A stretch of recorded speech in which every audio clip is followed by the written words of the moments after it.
Okay, perfect. Thank you. I should be up on StreamYard.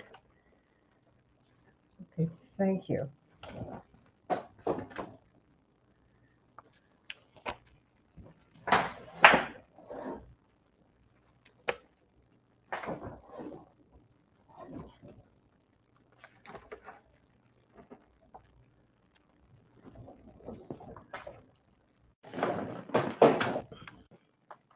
Okay.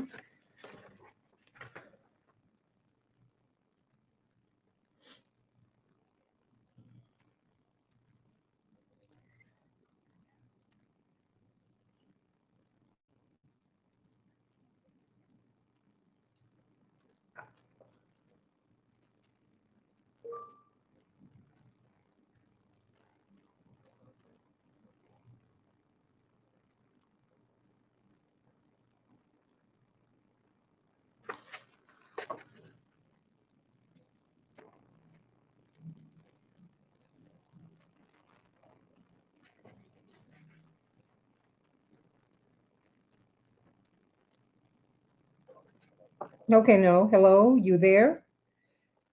I don't know if you can you hear him? Henry, are you in the room? Okay, let me just fix this.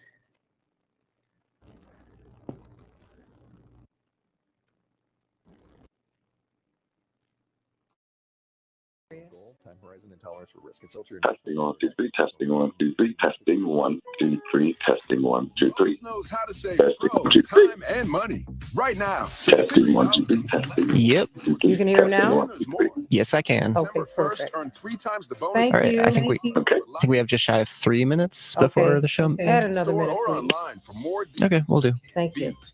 Because Lowe's knows savings. Lowe's knows pros. And when he comes on, Henry, 8-1 through 1028. Bonus points calculated before. Sorry, what was that? when the pastor comes on, put me on mute because I'm going to be downloading something.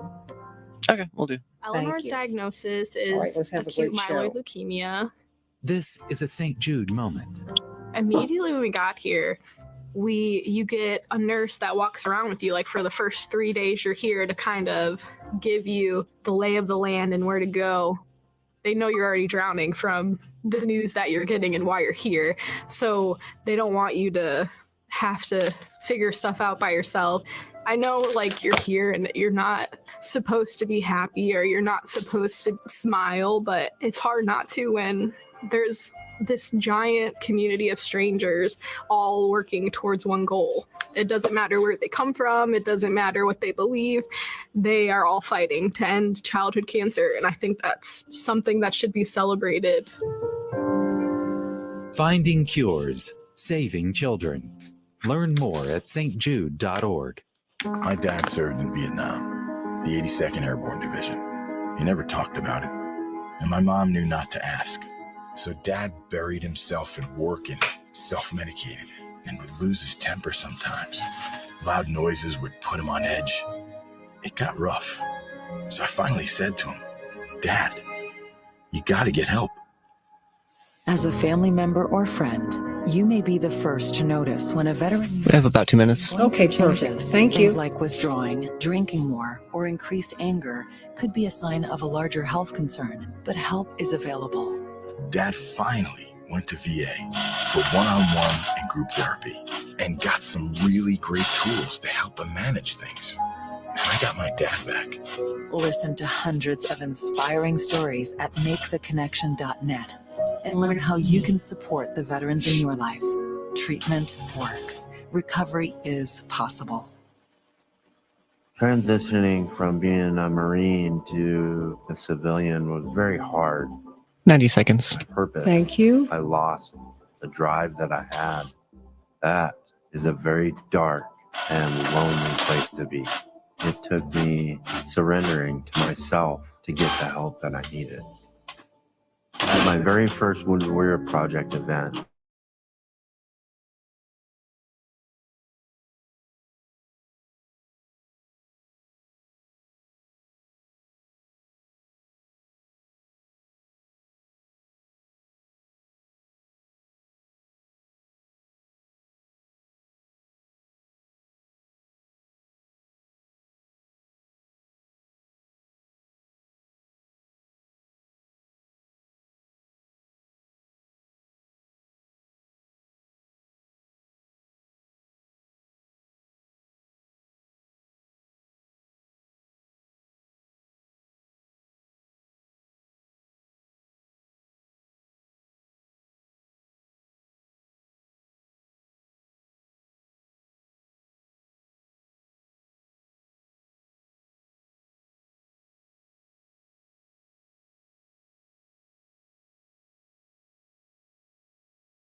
Okay. All righty.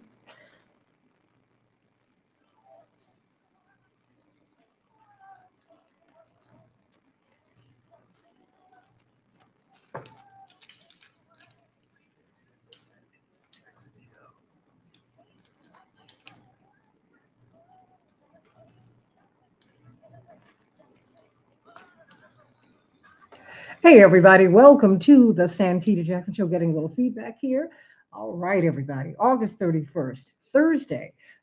Can you believe the summer is coming to a close? We're coming into Labor Day weekend. I'm Santita Jackson, coming to you from WCPT, the nation's largest progressive talk radio station and AM 950 radio, the voice of progressive Minnesota. It's a joy to be with you today. I'm so excited. We're going to have Stacy Davis Gates, that's right, the president of the Chicago Teachers Union, on the show with us today to talk to us about uh, what the teachers need. You know, we've got issues. We had issues when we had the heat wave with having cool classrooms. How do we handle these migrant children and their parents and their families? I mean, the public school system bears the weight of the society. But instead of seeing these little brown and black children as a problem, I think as a crisis, maybe we should see them as an opportunity. Can't wait to talk with her about that. We'll be kicking everything off with really, it's back to school. I guess that's the theme of the show today. What do you want to see in public education? What do you want to see in public education? I am a proud product of the Chicago Public Schools, K through 12. I know that you can get the best education there, and I think that that is something that should be accessible to kids everywhere in every single neighborhood. Indeed, 5 of our leading high schools are among the top high schools in the nation. It can be done, everybody. And no one is fighting harder for our students than the teachers. And that is in the person of Stacy Davis Gates, who will be on with us at the top of the next hour. So let's get right to it. Call me at 773-763-9278, 773-763-WCPT. I want to hear from you. What about public education? And just what about the stories of the night? You know, we see these election workers in Georgia who might be getting a lot of money from Rudy Giuliani. We uh, and he is a working man. And while he's made a lot of money, he's not a wealthy man. He's having to use his home, his apartment in New York, as collateral. That's not a sign of wealth, everybody. So it's going to be very interesting to watch all of this, and just to continue to watch uh, former President Trump go from strength to strength, even as he has these legal issues. Indeed, it seems that the more legal complications he has, the stronger he gets. But then let us not ignore Robert Kennedy Jr. and Marianne Williamson and Dr. Cornel West. They are comers, and people want to hear from them. And it's very interesting when you watch Vivek Ramaswamy, who's taken these positions. Some people call them controversial. Some of them I don't find them to be controversial. They're common sense. Yes, I said that. I'll call a spade, no matter who's holding the cards. But it's it's very interesting at this time that people are saying all kinds of things, but it's because you're feeling all kinds of things, and you're demanding that the people who speak for you really speak for you and speak to you and speak for you. So very interesting, everybody. Hurricane Idalia hit Florida with flooding, tornadoes, and dangerous winds. It left a trail of destruction after making landfall in the Big Bend area yesterday. Officials are hopeful that they have avoided the worst case, deadliest scenarios. Mitch McConnell appeared to freeze again while talking to reporters. The Senate Minority Leader paused for around 20 seconds while answering a question yesterday. He then took more questions, but his answers were stilted. Of course, it's not the first time. We saw this in July. Will he hold on to his seat? Will he run for re-election? Senator Dianne Feinstein, who's had her own health challenges, has already announced that she's not going to be running again for the next term. What will Mitch McConnell do? Well, even people in Kentucky are concerned about him now, so we will see. A judge ruled yesterday that Rudy Giuliani defamed the Georgia election workers, the former New York mayor and Donald Trump attorney, falsely accused these two women of tampering with the 2020 election results to help Joe Biden. Mhm. It's the first major legal judgment against Giuliani for his efforts to overturn the election. It's a big, big deal, everybody. At least 73 people were killed in an apartment fire in South Africa. The blaze tore through a multi-story apartment building in Johannesburg. Isn't it very interesting now that they're beginning to, American news is beginning to feature stories about Africa uh, as regularly as they used to feature stories about Europe. It's a power shift, everybody. Pay attention. In Chicago, it will be 72 degrees. I think the autumn is here, you all. Whew. You see how I'm dressed today. 72 degrees and sunny. And Minneapolis, St. Paul, 82 degrees and sunny. And Major League Baseball, quite the day yesterday. The Cubs 5, the Brewers 2, the White Sox 10, the Orioles 5, the Guardians 5, and the Twins 2. And the WNBA, well, our two teams, the Sky and the Lynx, well, they had a little time off, so good for them. Well, let's get right to it. Uh, Pastor Darius Brooks, how you doing?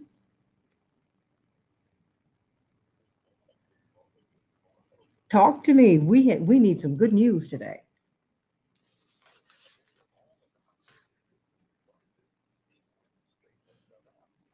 I love it. I absolutely love it.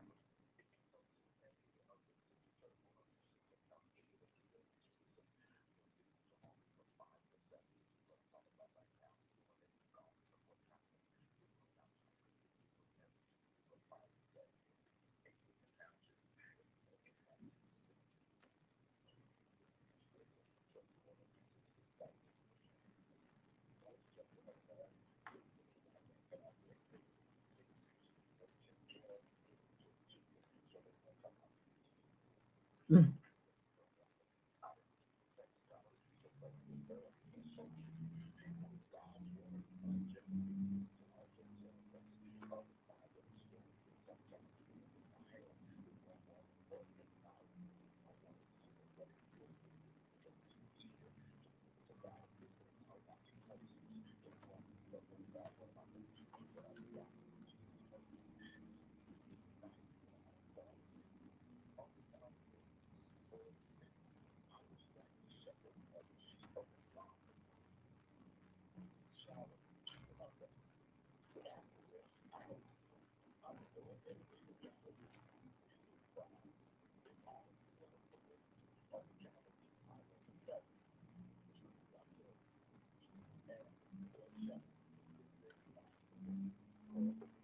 Mm.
Amen, amen, and amen.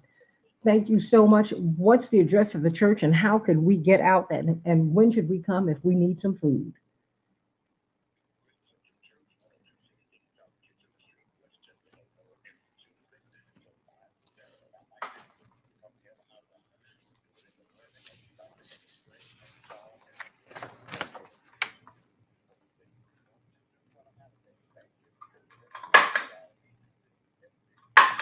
Amen. And people need it. People need it every day. They need it. They need it. Thank you so much, Pastor Brooks. Sending you so much love. I love you. I give my love to the first lady, the first daughter, and but this is my beautiful family. This is one of my church families, Grace Central, out there in Westchester, Illinois. Sending you so much love. We've got Dr. Shanina Knighton with us, infection preventionist. Hello, Dr. Knighton. I'm doing well. I'm doing well. What's on your mind today?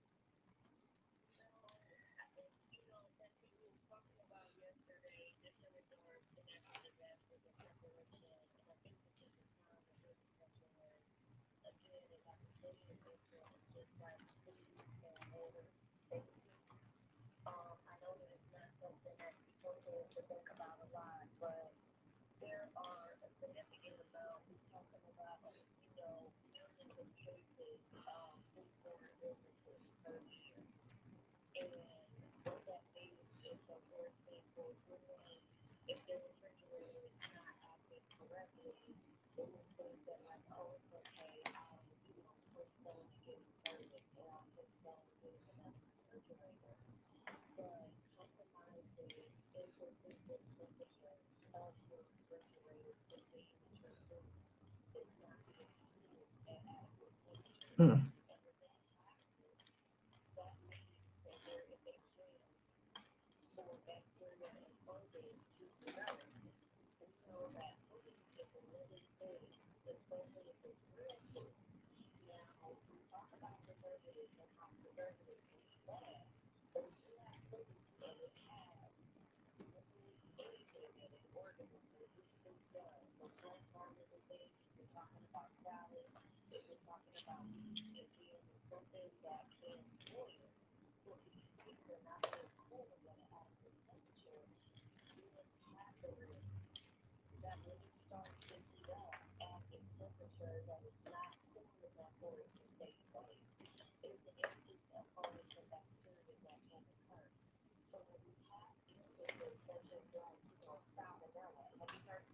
Oh, absolutely. And I'm hearing more and more about salmonella uh, today. Why do you think people, well, we can't take for granted that, like you said, everybody's refrigerator is working, that they can get it replaced, repaired, or that, I mean, just so many things can go wrong, right?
Well,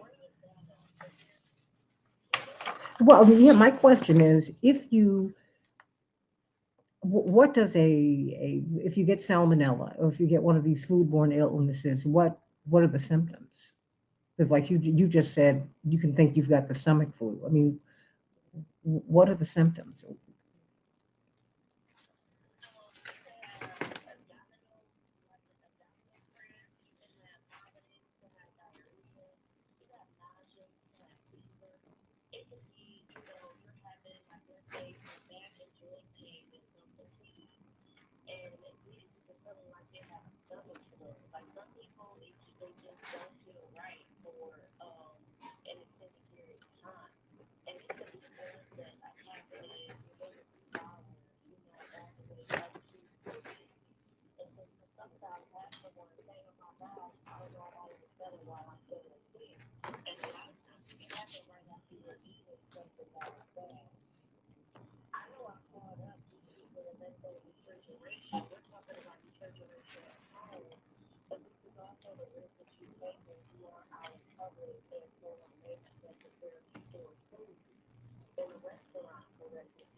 What is the treatment for these foodborne illnesses? Should you go to the doctor? Should you go to the hospital? What should you do?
Should you drink water, Gatorade, something that has electrolytes that can help you to get balanced again? Should you take a probiotic? I mean,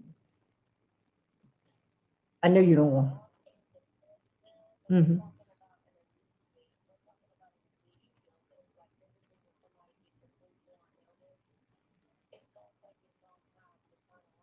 Mm. Hmm.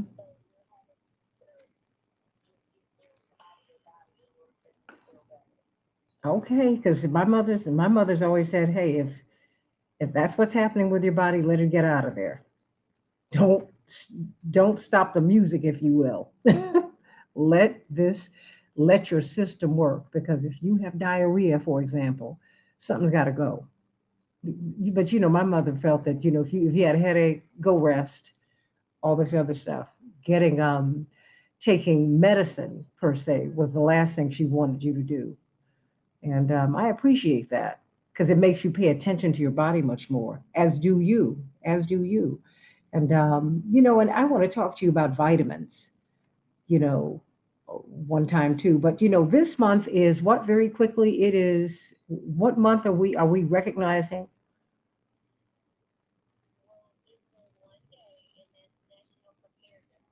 Okay. Okay.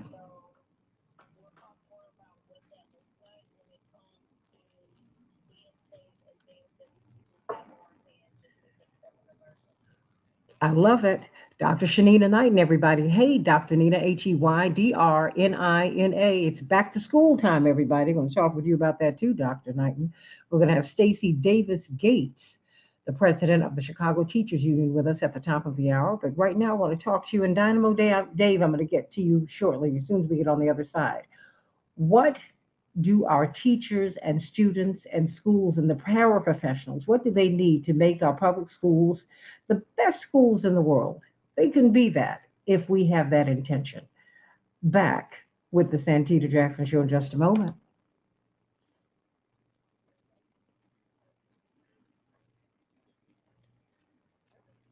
Dr. Knighton, how are you?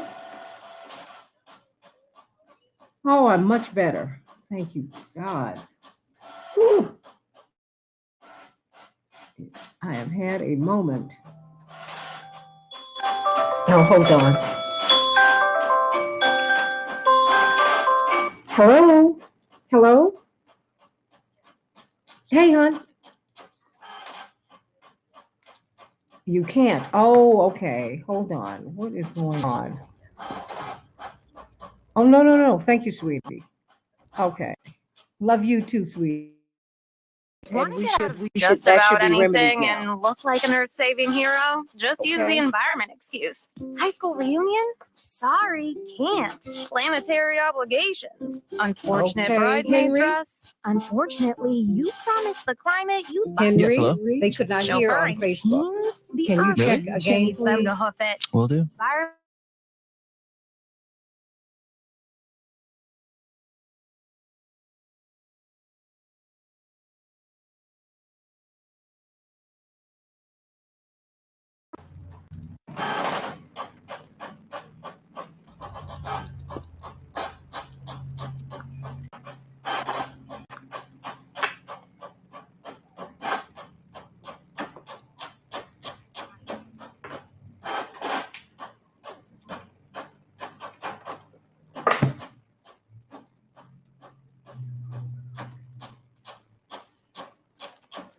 Okay, you all can hear me, but you couldn't hear the guest. I am sorry about that.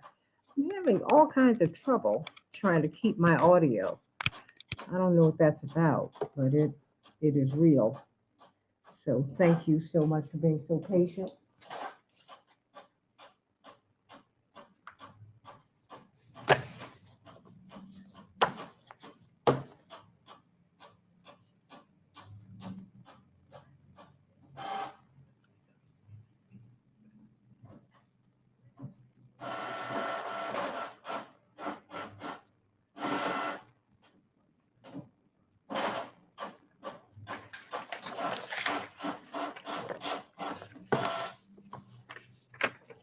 Yes.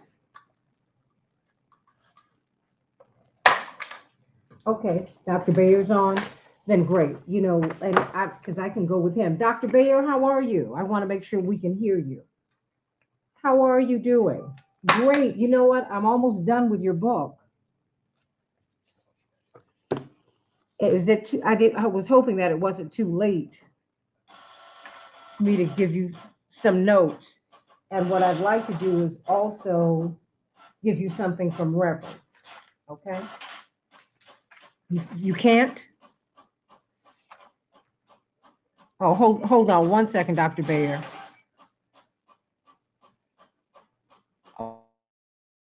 Health Hotline. If you, a family member or a you loved should hear one, him has now. Dr. diabetes, Bayer, can listen you, closely. Now, can we regardless hear of you your now? age, if you have insurance, you may Yeah, qualify can to you hear me? receive diabetic Okay, testing can you hear supplies him with now? little to no out-of-pocket cost. Hello? Get free Hello? delivery, Can you hear free me? information, and all Hello? the Yep, can hear him. handled Okay, by our great. I'm gonna accredited have to stay suppliers on for this free. particular Call the screen though, so I can make 24/7 sure Diabetic Health that this Hotline now. stays. Details toll free at this. We have 30 seconds. Okay, There's thank you so more. much. If you call right now, you Should I could get a mention your meter book? upgrade. Yes or no? In addition, we'll give you a free pair Yeah, of briefly, sure, diabetic absolutely. socks as our Okay, well, special I'll just gift to ask you you, about it now. I'll ask you regardless to of your describe age. it. If you suffer with pencils down. diabetes and have insurance, you may Sure, qualify to absolutely. get And, free delivery as I of your shared, I'm gonna have supplies. Stacy 800-442-0819, at the 800-442-0819, So this is kind of our back to school moment. 800-442-0819. That's 800-442-0819. But I have so much admiration and This is respect for you. Stand by. 20. Oh, Where thank you so facts much. matter. We can change the world, change the world, change the world. We can change the world, we can change the world, change the world. This is the Santita Jackson Show. War and hate to a place of love, it's not too late. Gotta save the children, we can't wait. Let's change the world.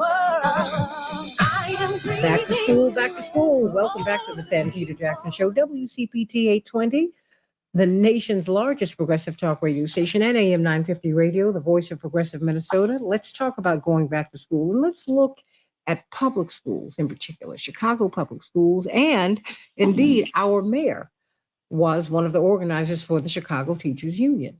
And of course, the Chicago Teachers Union gave him a lot of support, but they gave a lot of support to newly elected Congressman Jonathan Jackson, Congresswoman Delia Ramirez.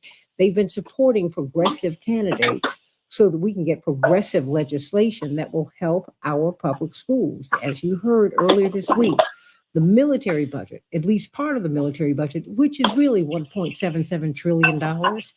But on paper, just by the way they disaggregate the information, $870 plus billion goes to the military. And actually it's double that. But okay, let's stay with the $877 billion. Well, guess what? Knowing that, I'm hearing something in the background. Okay. And knowing that our education budget the military budget is 10 times the size of the military budget. I mean, excuse me, the military budget is 10 times the size of our education budget. What does that mean? And coming from COVID, when we saw our children didn't have access to Wi-Fi, when we saw our children did not have computers, that's something that should be a given. Anytime these companies are about to be trillion-dollar companies, they can give American students a computer. They can make the internet a public utility. They can do that. So, let's talk about what our children need. And I've got someone for whom I have so much respect. Indeed, he's been a real reformer in education, and he's an education consultant. And now you're an author, Dr. Bayer.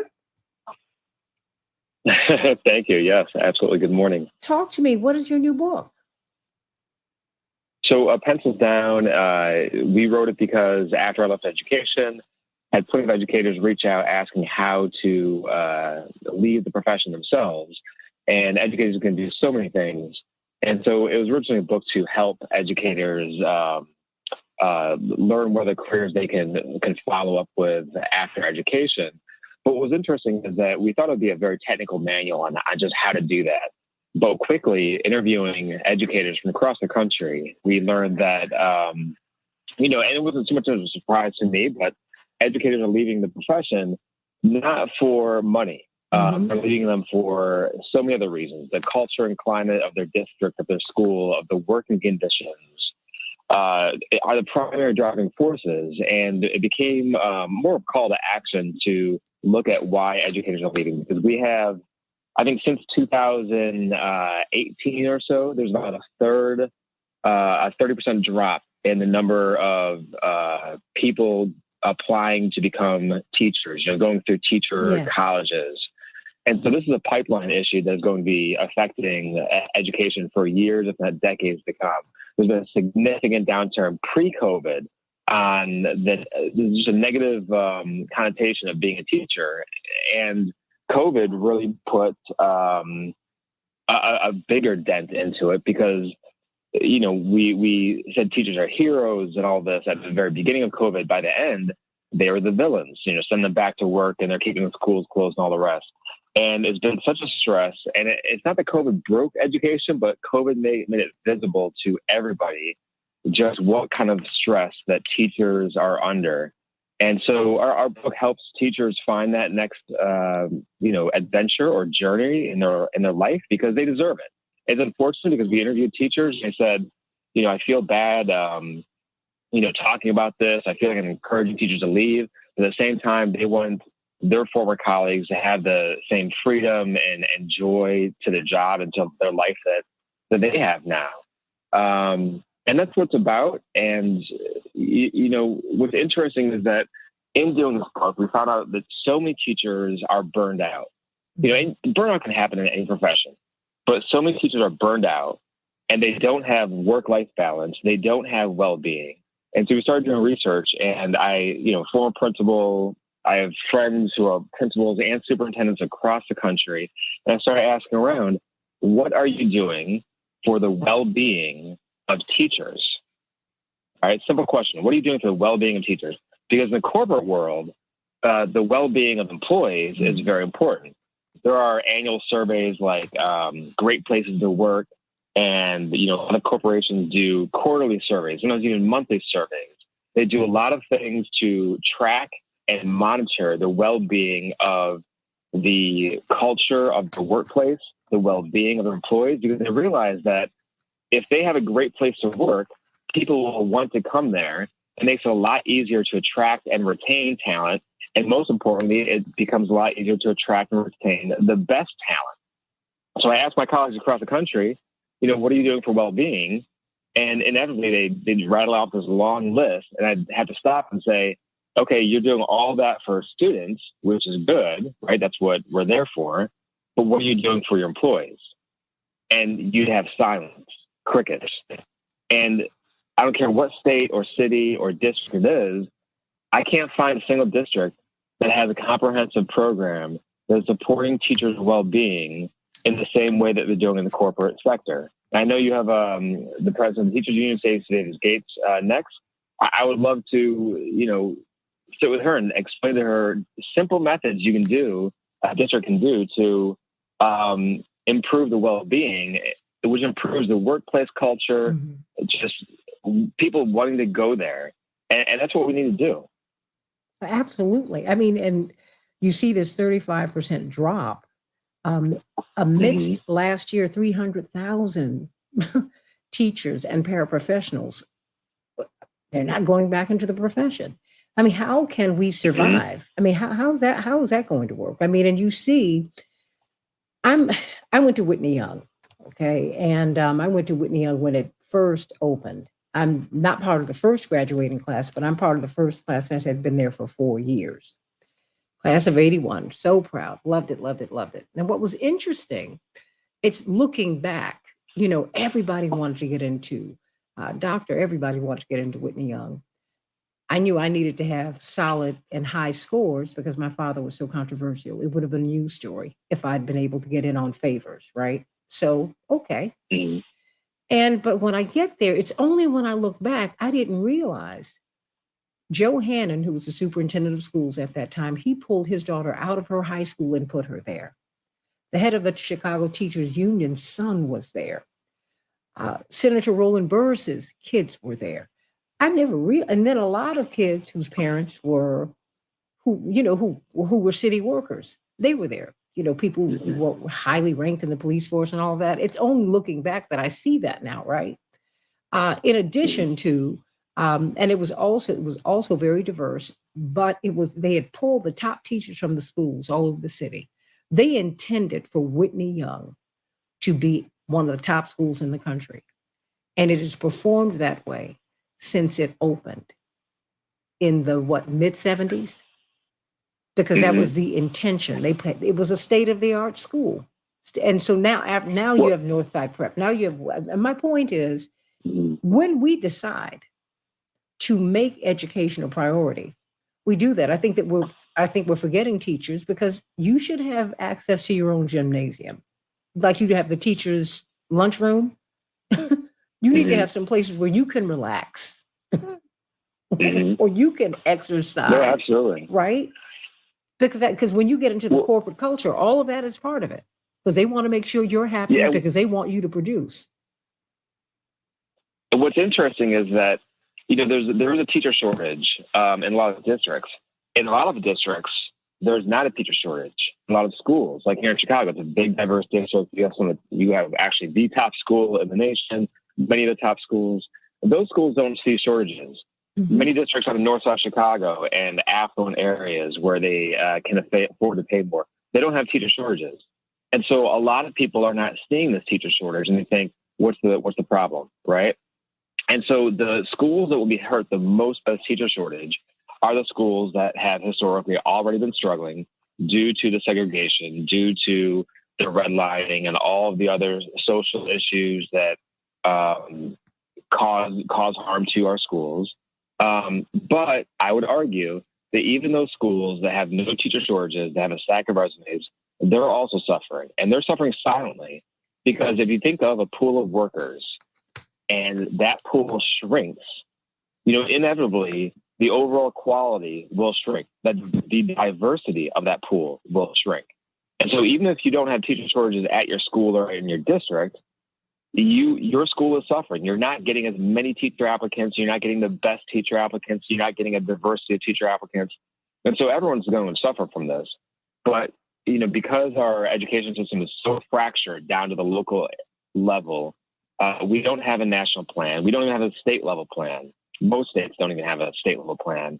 And as a result, you have small, hyper-local localities, small bodies of government, school boards that are not equipped to address these issues.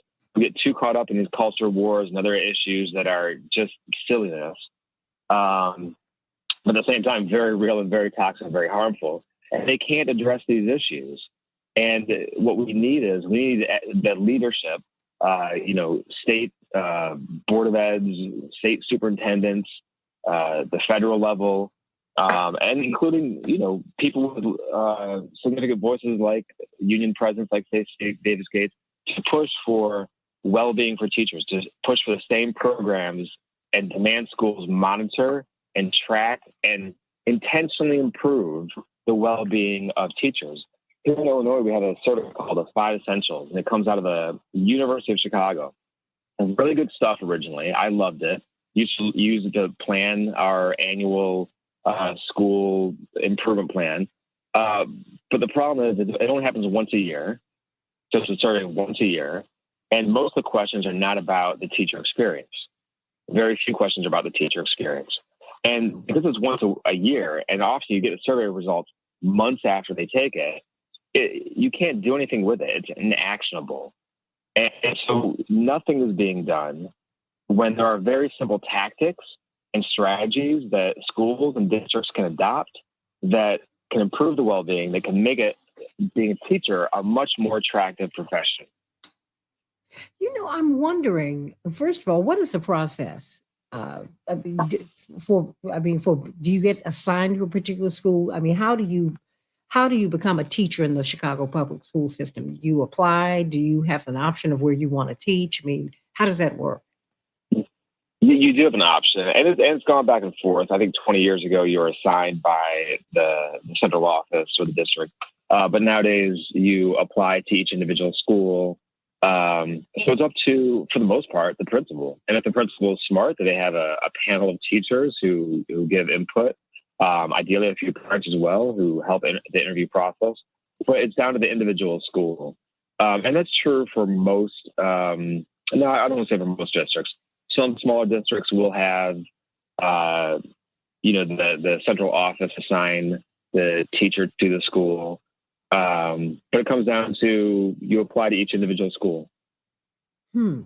So if you could speak to Stacey Davis Gates, what would you want her to do? I mean, because it seems that, whenever teachers go on strike, teachers get the pushback. You make enough money, you have enough. I'm like, no, they do not. First of all, the basis upon which you do anything is your teacher, right? They set the foundation for what you do for the rest of your lives. I don't know why they're not 6-figure salaries walking in the door. If you're going to pay that to a banker, certainly you can pay that to a teacher. And I'm very serious about that, because your child spends most of their day with them. How can you not pay someone who is with your child and who lets you know they're meeting these benchmarks, they're not meeting these, this is what I want to do to help your child? How can you not pay them? I don't understand it. Well, that's the interesting part, is that there is plenty of research that shows that a person with a bachelor's or undergrad degree who is similarly trained as a teacher in other professions, in other sectors, gets paid on average around 25% higher than a teacher. So it's easy to show that teachers are significantly underpaid. We're not talking 5 or 10%. We're talking about 20, 25% underpaid.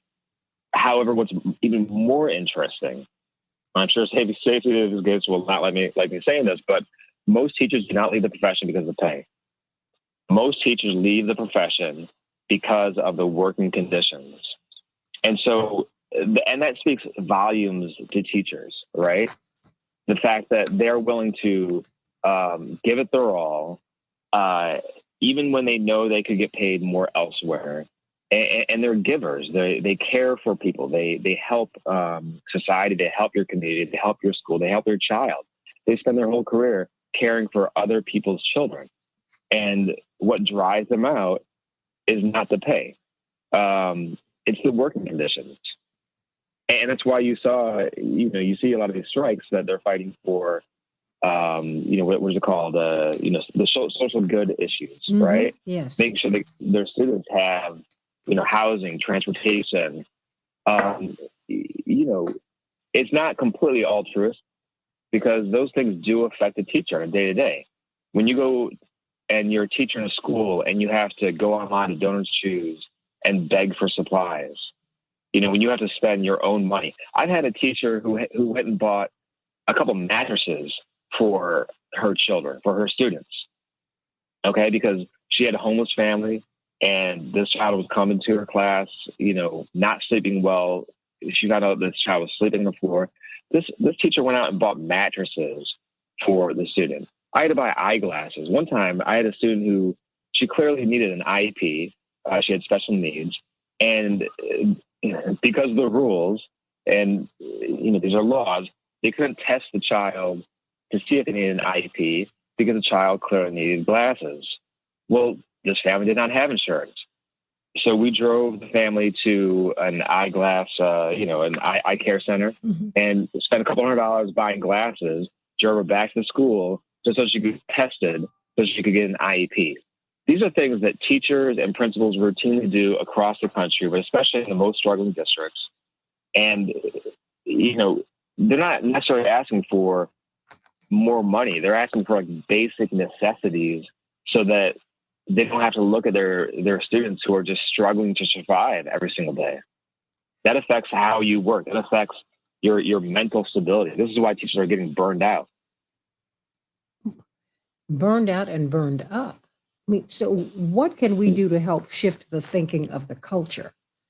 Because again, you have people who have middle class and upper class educations and credentials.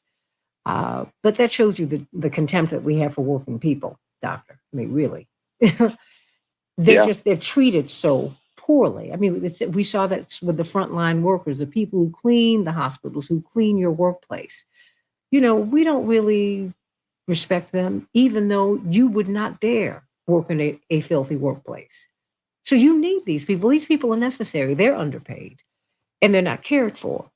But with your teachers, when they go on strike, and people publish their salaries, people say they make enough money, they're not thinking about their well-being. They're not thinking about the fact that they're professional people who need space. Because we don't argue if you work for Apple or Google or one of these companies, when you go on their campuses, they are plush. Gymnasia, you can get any kind of food you want. Oh, okay. This is still the wealthiest country on earth. We can afford to have great schools and facilities where our teachers can get the care that they need. Let me give you one example that is almost completely free. They could be a huge change. Is that teachers are often being communicated to 24/7 by parents, by students, by principals, by district officials. This is across the country. I distinctly remember a couple of years ago, they said, as a principal at the time, they said, we know you guys are working so hard, so we're not going to email you during these 2 weeks of the summer. We're going to give you some downtime. Those emails kept coming, from the district officials, right? They kept coming, email after email, and you have to respond to them. A simple fix, and this is an example of what well-being is. It's not just about, having a gym and your office building and whatnot. It's about just simple respect for a person as a human being and being able to disconnect from work. And so if you say we're going to passively monitor, meaning we're not going to read the emails, we're going to passively monitor the email traffic past 5 p.m. every night.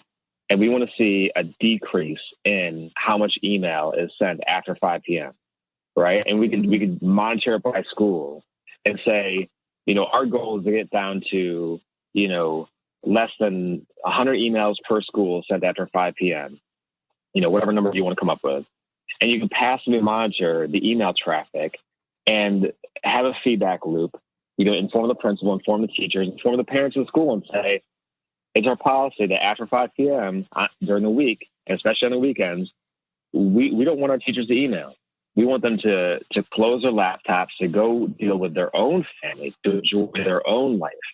And that small change, as an example, could be a significant improvement to well-being, because that's part of the problem is that teachers cannot disconnect with smartphones and email, text messages. We're constantly being inundated with crises from the school, from the students, and that's well-being. Just being able to disconnect, and schools can implement a program like that for almost free, for nothing, at no cost, and that alone would be a significant improvement in the work culture of teachers.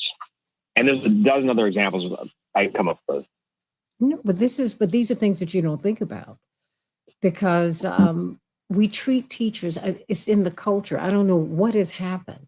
When you go to developing nations or nations that are forward-thinking, nations that really intend to be the best that they can be, teaching is the most honored of professions. It's as hard to become a teacher in many countries as it is to become a physician or a registered nurse. It's not an easy thing. They make you jump through hoops because they want to make sure that you have the intellectual development, you have the moral fiber and character to be before these children. I'm just trying to figure out why we don't do that here. Historically, it's because, if you look at how public education was created, and there was a war, a battle, argument back in the 1800s about, should men be teachers or should women be teachers? And, it eventually became, especially elementary, a female-dominated profession, because of the sexism and the misogyny in our society. Elementary especially was looked down upon as, a woman's work, which did not have nearly as much regard. And so there's elements of misogyny there. There's definitely class elements because, who becomes a teacher? Not the children of wealthy people. They go, into finance and whatnot. So it tends to be middle class. And so there's class elements and all the rest. And that's why we're here where we're at. When is your book coming out? Pencils Down. End of September. I'll definitely send you a copy. Santita. Well, look, I'm going to make some notes on it because I think, in fact, I'm passing it on to Reverend, my father, so that he can hear it too. Because oh, absolutely. Because I think I'll send him a good copy. Well, that's right. I get to get a copy. He gets a good one. I'm not mad at you.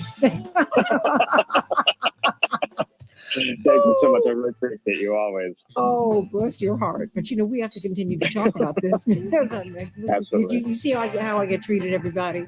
Reverend gets, oh no, I'll send him a good copy. Can I talk to him? Oh, you Santita, hey, I'll send you a PDF. I'll send you a PDF. No. I guess I'll send you both. I'll send you both copies. Published copies. Thank you so much. Low-key has earned all of that. I'm not mad. But it's telling. I just want y'all to know what I go through. But you are absolutely brilliant, and thank you so much for all that you do. Stacey Davis Gates, everybody, coming up on the Santita Jackson Show. God bless. Bye-bye. Bye-bye.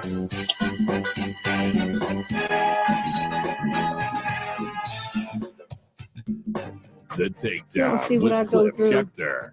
Here's the 10 most amazing Biden successes. But it's a the ones great you book, must know and that the media will not tell you people about. need to Never read in the it. history of public health will we And I'm going to have ever him back do on. what we Because just no one thinks did. about teacher well-being. 660 million vaccines No, and armed 13 million antivirals We don't think about administered is an incredible But accomplishment. Joe Biden came into office. And whenever they go on strike, Trump you came say, before, what wouldn't do get they vaccinated want himself now? and ended up with that horse and pony show And it's once like, he was wait a infected. minute. Studies say that nearly These are the of the people over who a million are people who died, helping up you to to raise your 600,000 of children. them or more could have been saved I if Trump almost, had done it anything. brought Biden tears came to in my eyes thinking about my with less first than grade 1% teacher. She kept vaccinated. me for He 2 got years 75% of the population because vaccinated. I was 500 absent million or so for a shots big handed out chunk in the most successful vaccination of program in the U.S. of my in first like grade year. history.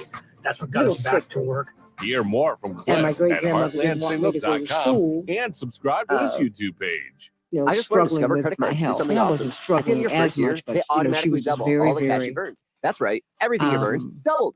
See terms and she was check it out just for very yourself at protective. discover.com/match. And she knew some of my health issues. That having been said, This is AP News. I'm Rita Foley. this At woman, least boy, one by the person is dead in time the aftermath of the big I storm got that's her been moving class, through the southeast. my A man parents, died she in asked my Georgia when a parents tree if I fell on could him. if she could JP's keep Jennifer me for Kim. 2 years. People in Georgia and the Keep me Carolinas for are the dealing with second flooding year. and damage from tropical She said, I storm don't Idalia. want her to It made go landfall in Florida as a Category into 2 hurricane second Wednesday grade morning, causing widespread flooding and power outages. As just many as a at half level, million because I think that customers she were has so without much power in more Florida and other states that at she one point. can As that the she can storm ripped offer. down power lines, And that woman Citrus kept County, me. Florida Miss Sheriff Mike Irene B. Prendergast Smith. says some people who were asked to It makes me evacuate cry when I did think not. about When it. the storm waters rose, these folks were Because cut off from land, and she they got had me my no first ability library whatsoever card. to go out there and She pick did so themselves much up for me. and get through.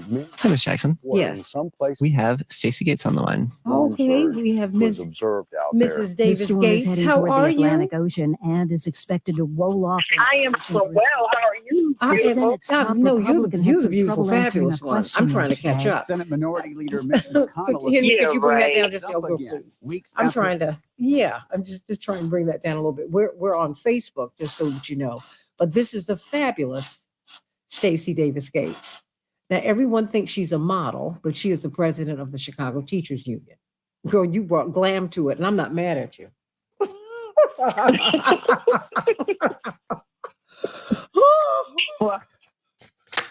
Well, Miss Santita, you have taught us all you can be intelligent, strong, clear thinking, and you can also put some lashes on. Girl, wait a minute. I told you I learned how. Say what y'all will about Fox News. They taught me to wear lashes. And you know what? I went on, I think it was the second time I went on, they did not have lashes at the studio. And Roger Ailes, who was the head of Fox at the time, because he watched everything. That's why Fox was and still so dominant, because they learned from him. He said, do not ever let her go back on the air without lashes. Whatever you do. I was like, good grief, really? I mean, because they were really nervous when I got to the studio like the next day. They said, no. He watched everything. And make sure her hair, she should, don't pull her hair down. Keep it pulled back. All the stuff.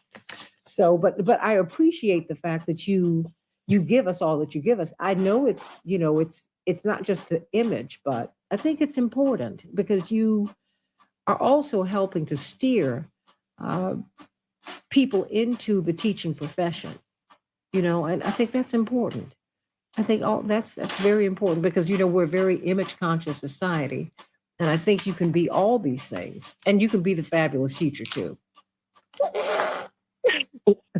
Well, I appreciate that. Thank you. Interestingly enough, you do, as a woman, have all of these dimensions in which you are evaluated in our society. So you can't help but be conscious of those different dimensions.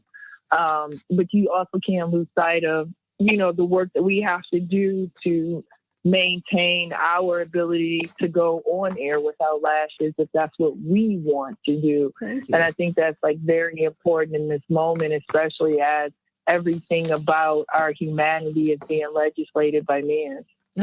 Hello. Thank you. And that's the thing. That's the thing. To me, that is the thing. 2 minutes. We've got to pay attention to that. We got to pay attention to all of these things. But I'm really glad that you're here, and I thank you for being so supportive of the show. And I just want to know how it is that we can be supportive. And I want to talk with you about doing something here because my fill-in used to be the mayor.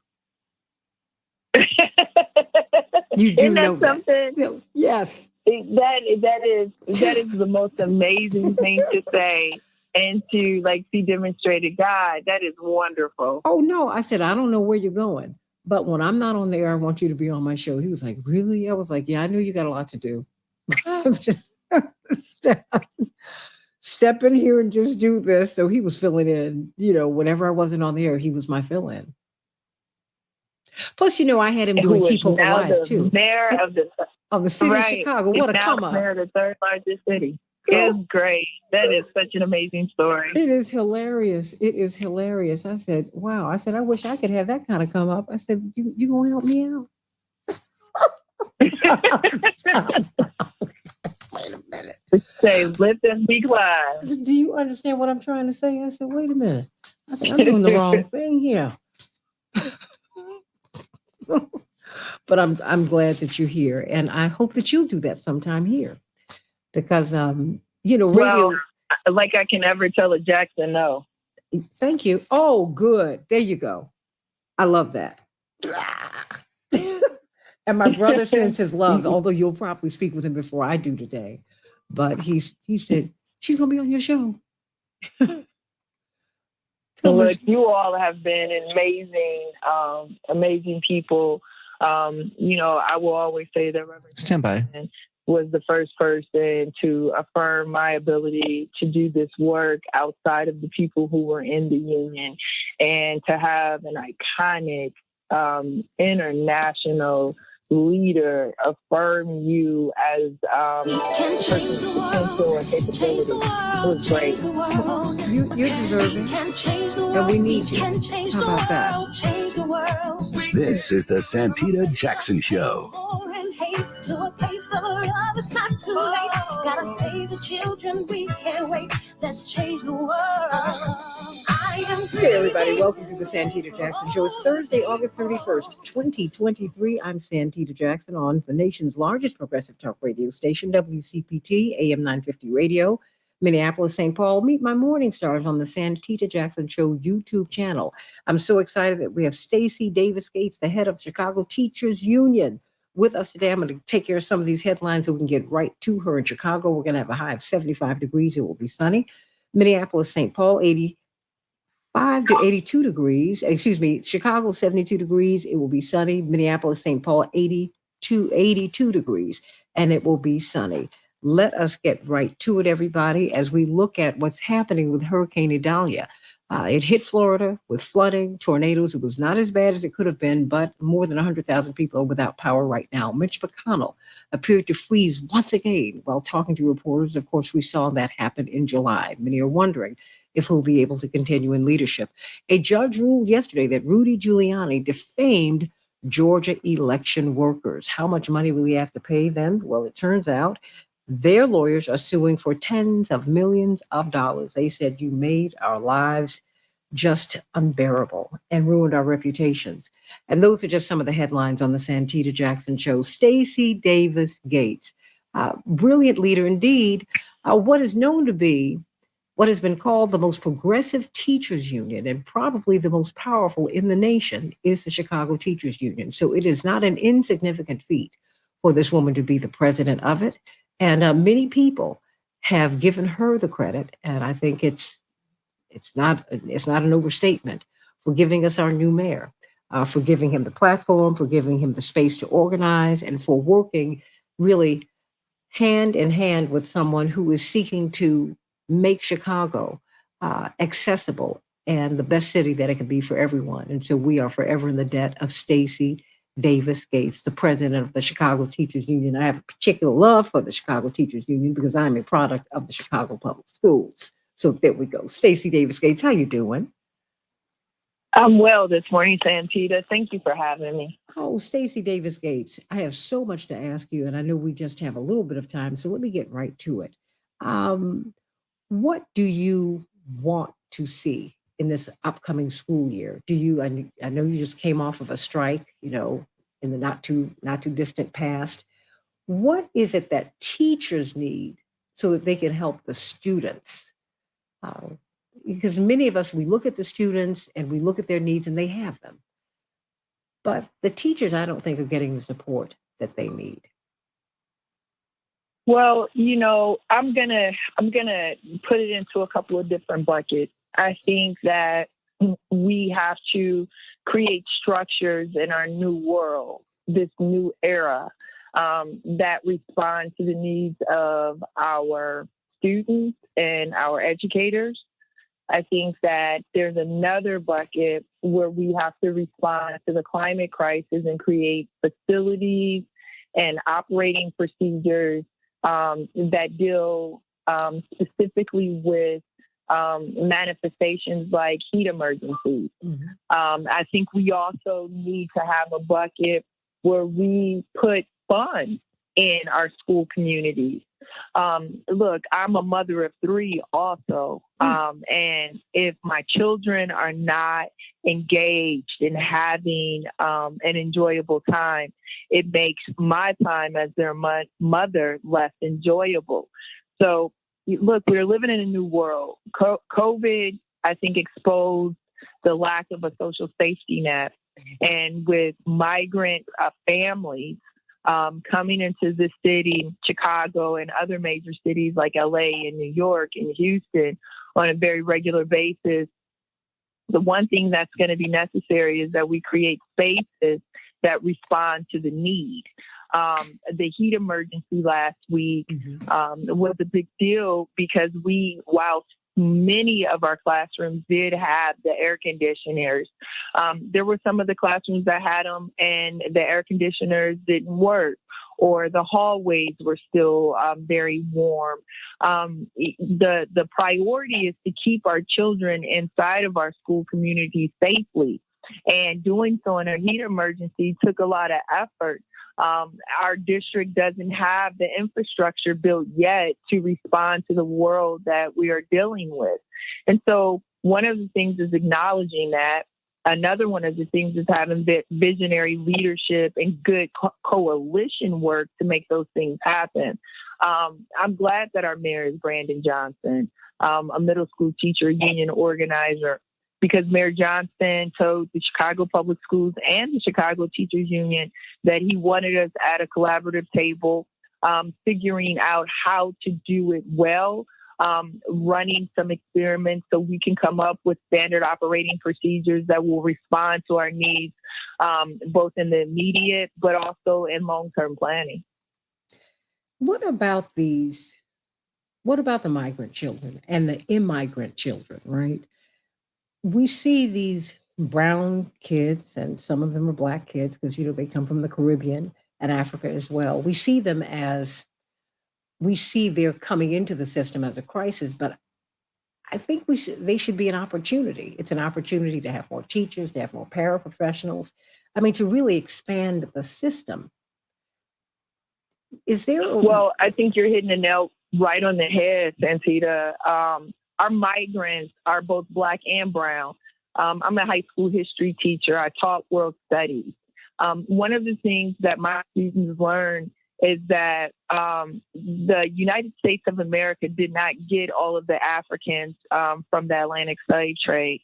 In fact, it is both South Central America and Mexico that received a great deal of Africans. And so what we see is Black people also, coming here looking for sanctuary. What does that mean? It means that a city that closed down 50 schools under Rahm Emanuel, a city that destroyed its public housing and marginalized its affordable housing as a crisis because the people who were already here were being pushed out of those places. And so you have now newcomers who are looking for sanctuary. Meanwhile, we still have people here who are looking for sanctuary. So you have this collision of needs. And when you don't have, it becomes a fight for the scarcity of the one thing or the two things. I think what we can do well here in Chicago is both lead a class, teachers do this well, on the migrant experience. My grandfather and my grandmother left Mississippi and Arkansas searching for sanctuary in the north. And Chicago, the west side of Chicago for my grandmother and the south side of Chicago for my grandfather were their destination. And it wasn't that different from the migrant families that are coming here now. What I think we're experiencing is that the migrants from the South that came here are saying that Chicago still has a debt to pay to them. Meanwhile, we have families coming from South America who are seeking the type of freedom and safety and access that America promises. Look, this is not an easy dilemma to manage, and it is one that we will have to continue to manage. What I hope will happen is that we can agree on the humanity of all people. what I hope is that we can push together to create housing that is both public and affordable for all people who need it. And I want us to also be clear that this is a benefit to our school system. Our school system was built to serve a large urban population of young people. And having those young people here means that we can do it. But what it also means is that we also have to rebuild the infrastructure of the Chicago public schools. We need multilingual educators. We don't just need bilingual educators. We need to make sure that the school communities that are receiving migrant families are provided the resources to help communicate and educate them, communicate with them and to educate them. So this is something that we're working on. And the reason why you don't see us in the headlines is because we're actually working in collaboration with the city and the district in the way that we've never experienced, Santita. We are being invited in to provide on-the-ground experience, on-the-ground first-person accounts, and to be able to help assess and evaluate need and resources. So being a part of a team that's helping to deal with this significant dilemma is both a daunting challenge, but also a welcomed opportunity. We're talking with Stacey Davis Gates, the president of the Chicago Teachers Union, about the opportunities in public education. We often see public education as laden with crisis, but it's filled with possibilities, filled with opportunities. Because closing those schools really was devastating, Stacey Davis Gates, absolutely devastating. And when I see the migrant children, and I think it's just, you made a brilliant analogy. I mean, because we're all migrants here, those of us who come north for the most part, particularly in this part of the country. You ran out of Mississippi, you ran out of Arkansas, you ran out of Alabama, and you got to Chicago. My people are Carolinians, North and South Carolinians and Floridians. So we should be, I guess, in New York and Philly. But, Right. We will run out of there trying to get opportunities here. This is where my father went to graduate school, University of Chicago. And so this is, you blossom where you're planted. I mean, because, we see, and I understand the challenges in the Black community, because there have been so many broken promises to Black people. And there's been the reluctance to restore and repair the Black community. So we've seen pushback on migrants. And I don't think it's because Black folks hate migrants. I think it's because they say, wait a minute, we've not been taken care of. But you just said, wait a minute, I'm from a migrant family. That's a heck of a way to put it, Stacey Davis Gates. Well, I think here's the thing that we have to be very clear about as we are figuring out how to do this is that, listen, what you hear many of our South Side and West Side residents saying out loud is that how do you share or split zero? They are saying very clearly that it is not enough in their communities to even offer a newcomer a good experience because they have been defunded and disenfranchised in their neighborhood for a very long time. And so how do you share the big number of zero? This is a collision of all of the impacts of a neoliberal thought process of governing, where you rob the public good of housing, of education, of medical care, right? And you privatize these things and then it becomes marginal. That is the response, the impact that we're experiencing in far too many of our Black communities. And now we have a crisis, a humanitarian crisis, where you have Governor Abbott trafficking people, into the north and all of these sanctuary cities. And so we are dealing with a collision of impact of right-wing policies colliding with neoliberal policies that have negatively impacted people. What we have to have in this moment is an agreement on humanity. And then we also have to have, quite frankly, the support of the federal government. Immigration policy, or the lack thereof, has long been a political football in D.C. We're going to have to shrink this down a bit. Perhaps the cities can do immigration policy better, but the federal government is going to have to send support for municipalities to do it better.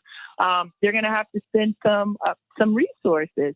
You can't keep doing this by yourself. Our school communities are going to need more individuals who are trained to deal with the trauma of a migrant experience. We're going to need social workers and nurses. We're also going to need educators who understand the migrant experience, who can both hold the culture and the language and the promise of America. So we have a lot of work to do and not enough resources and support, quite frankly, to get it done. I do not envy Mayor Johnson or any mayor, Mayor Karen Bass, or in these situations, because I believe that these are two leaders who are benevolent and clear and values driven, and they have some hard realities. You have a government structure that was robbed. See Rahm Emanuel, and the way he governed Chicago. We're dealing with those impacts, and we're not going to snap our fingers and suddenly have two progressive mayors, be magical in a way and ameliorate all of these deficits. However, what they have shown, both of them, in fact, is a heart and a thought process that is rooted and grounded in the humanity of people. I think that's a good starting process, and they're going to need an international coalition of other leaders in that way to help solve this, to manage this dilemma. How can the public help you help us? Because I get the sense, we can see many people are remarking at your remarkable leadership and what you've been able to do with the Chicago Teachers Union. We have seen when you get behind candidates and when you get behind issues, there is movement, because all of us have a buy-in for a robust and not just functioning, but an excellent public school system, just from the inside out, teachers, students, everybody. What do you need the public to do? Or is there just, because I still get the sense that we don't really understand the challenges that teachers face. I mean, my first book bag was purchased by Miss Irene B. Smith, my first grade teacher. She got me my first library card because she was going to take care of me, And I can never, ever, ever thank that woman enough, because she taught me to read, Stacy. She taught me to read, and she kept me for 2 years because she wanted to make sure that I was not going to fall behind. This is what teachers do. You spend your money making sure that if you see a child who is in need, you want to make sure that they eat. You want to make sure that how are you living? I saw a special on ABC some years ago. It actually was on Nightline. And this teacher was worried about a promising student. And she went to Bed-Stuy in New York. And it was interesting because I lived in New York at the time. And she saw that there were no lights in her apartment. She lived in a project in New York. And she was trying to figure out how, with her little meager salary, which didn't stretch far enough to take care of her, what can I do to turn on the lights in this child's apartment? What can I do to help them? This is what teachers are doing routinely. You do it every day. We've got to change the culture, Stacey Davis Gates, so that people can understand what you do. And I think if we really fully understood that, we could be more helpful to you. What do you need from the public? Thank you. That's a great question. And I have an answer. So I have a higher, more macro answer, and then I have a micro answer. So the macro answer is that the Chicago Public Schools has to become a sustainable community school district. On the first day of school, Mayor Johnson, CEO Martinez, I was there, Deputy Mayor Jen Johnson was there. At Beitler Elementary School in 2013, Beitler Elementary School in Garfield Park was on the school closing list, west side of Chicago. And it was a school that was targeted for closing because Rahm Emanuel said it was failing, it could make it, and it was doing the young people a disservice. So in 2023, after becoming a sustainable community school, because we negotiated that in our contract in 2016, Byler Elementary School is performing at anyone's level, with anyone's rubric, with anyone's test, with anyone's evaluation. It is performing at the top. And it's doing that because it did something simple. It created community. The community group Blocks Together is partnering with the school. You have both educators, you have parents and families, you have a community group that, see this as a community center, an anchor and a lighthouse for the neighborhood. And because they do that, you have young people leaving the west side of Chicago going campus and having different experiences in the world. You have a school community that is open well past the final bell of the school day, offering social, emotional support for families. And so this is the template that we believe you have to use in order to offer schools sustainability in the city of Chicago. And it looks different in different places. The Chicago Public Schools right now has 20 sustainable community schools. So that is the direction in which we have to go. So that's one. I think two, what we have to do in the immediacy of this is define the humanity of all of the people in the city of Chicago and make sure that we are highlighting all of their needs. We cannot allow this to become a divisive discussion on people who have 0.5% fighting with the people who have negative 0.5%. No one has enough to fight each other in that scenario. So what I would say is that we're going to have a better discussion about love and humanity. That's an immediate. Another immediate is all of the mutual aid that is happening on the ground. Our members are registering children at shelters for school. They're making sure that these young people get into school, and they're volunteering their time. There are many community organizations across the city. The Brighton Park neighborhood, they have a community group that they are going into shelters. They are helping to meet the needs of people. They are going to police stations and doing the same thing. There's this network that is activating in this moment, and those networks need some support. They need volunteers. They need clothing. They need people who can cook meals and to provide groceries. So these are things, because these are families, and these are not. And one thing in Chicago, because we are hyper politicized and racial politics here, one of the things that I think that New Yorkers and East Coasters did better than we do here in the Midwest is that Africans were trafficked to South America and Central America and all of the island nations in between, and that we see our cousins as well, right? You go to these police stations and you see Afros at the police stations with migrant families as you would on the south side of Chicago. So we have to build an awareness of our similarities and our struggles. And we also have to make sure that we are registering our young people for schools and getting them inside of those school communities. And once they're there, creating spaces where they can communicate and that they can have the supports that they need. This, again, is a struggle, and there are many people meeting needs, and we could just use more. Do you I only have about a minute left here.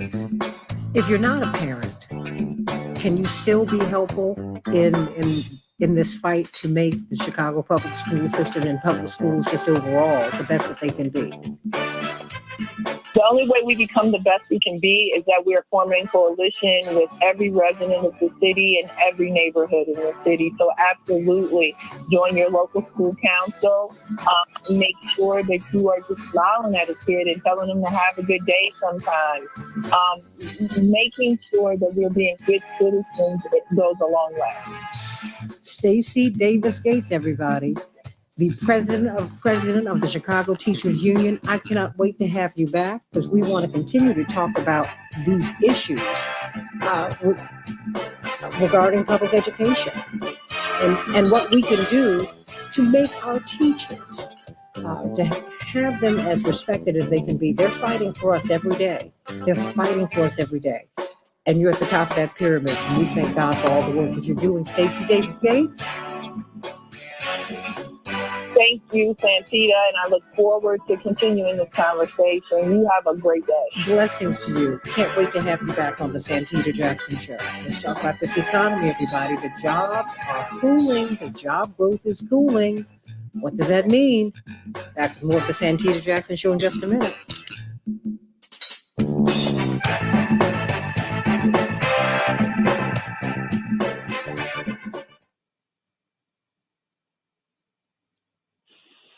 Ms. Gates? She just. Oh, We okay. have Dr. Wolf on the line. Okay, perfect. Dr. Wolf, how are you? Good morning. Thanks for having me. Oh, always. Just give me one hot second.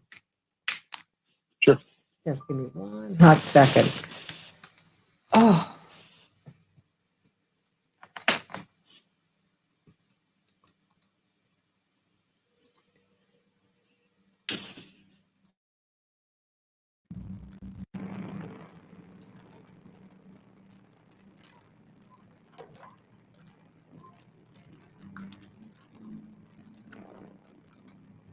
Oh.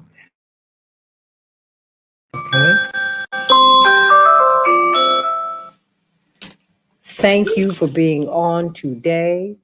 And I am self on mute on Facebook about you coming on and hosting, filling in for me.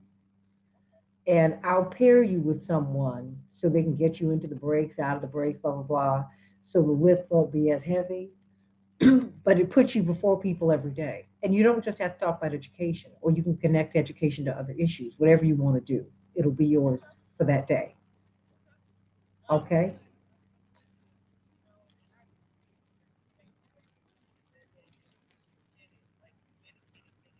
Mhm.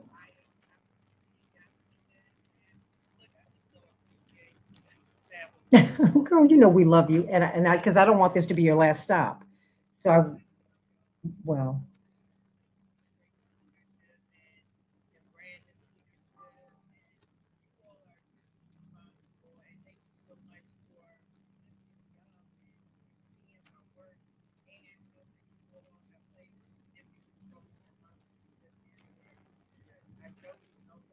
no, this is what we do, and that's why I want you to be before people, and so they can get to see you. When they get to see you and hear you, they establish another relationship with you, and that becomes a big boost for you. You understand what I mean?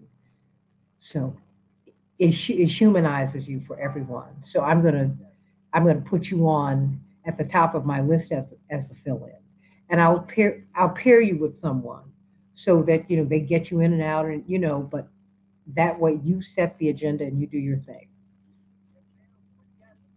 Yay! Okay, sweetie, thank you for being here and thank you for your support. I can't thank you enough.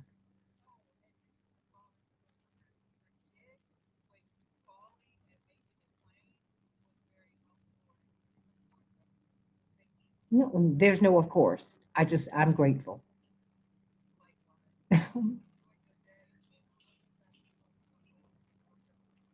Yes, call sleep. Hello. Girl, I need it. I need it. All right, sweetie. Thank you. Here.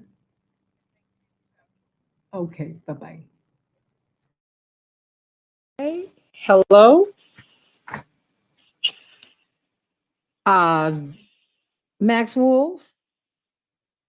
Yep. Good morning, Santita Jackson. How are you, my dear friend? Good. And you? And yours? I'm doing fine. I'm coming up there on the 18th, the 19th, the 20th, and I think the 21st. Okay. I think like 17 to 19, I might be in LA, but otherwise I'll be here. Okay, because I'm gonna. A few days now. I've got to come up there for a couple of things in the UN General Assembly. Oh, God. You love traffic jams? Look, please. I always hated it. when I lived in New You York. can see when our aid money goes shopping at Bloomingdale to international aid money goes to Manolo Blahnik.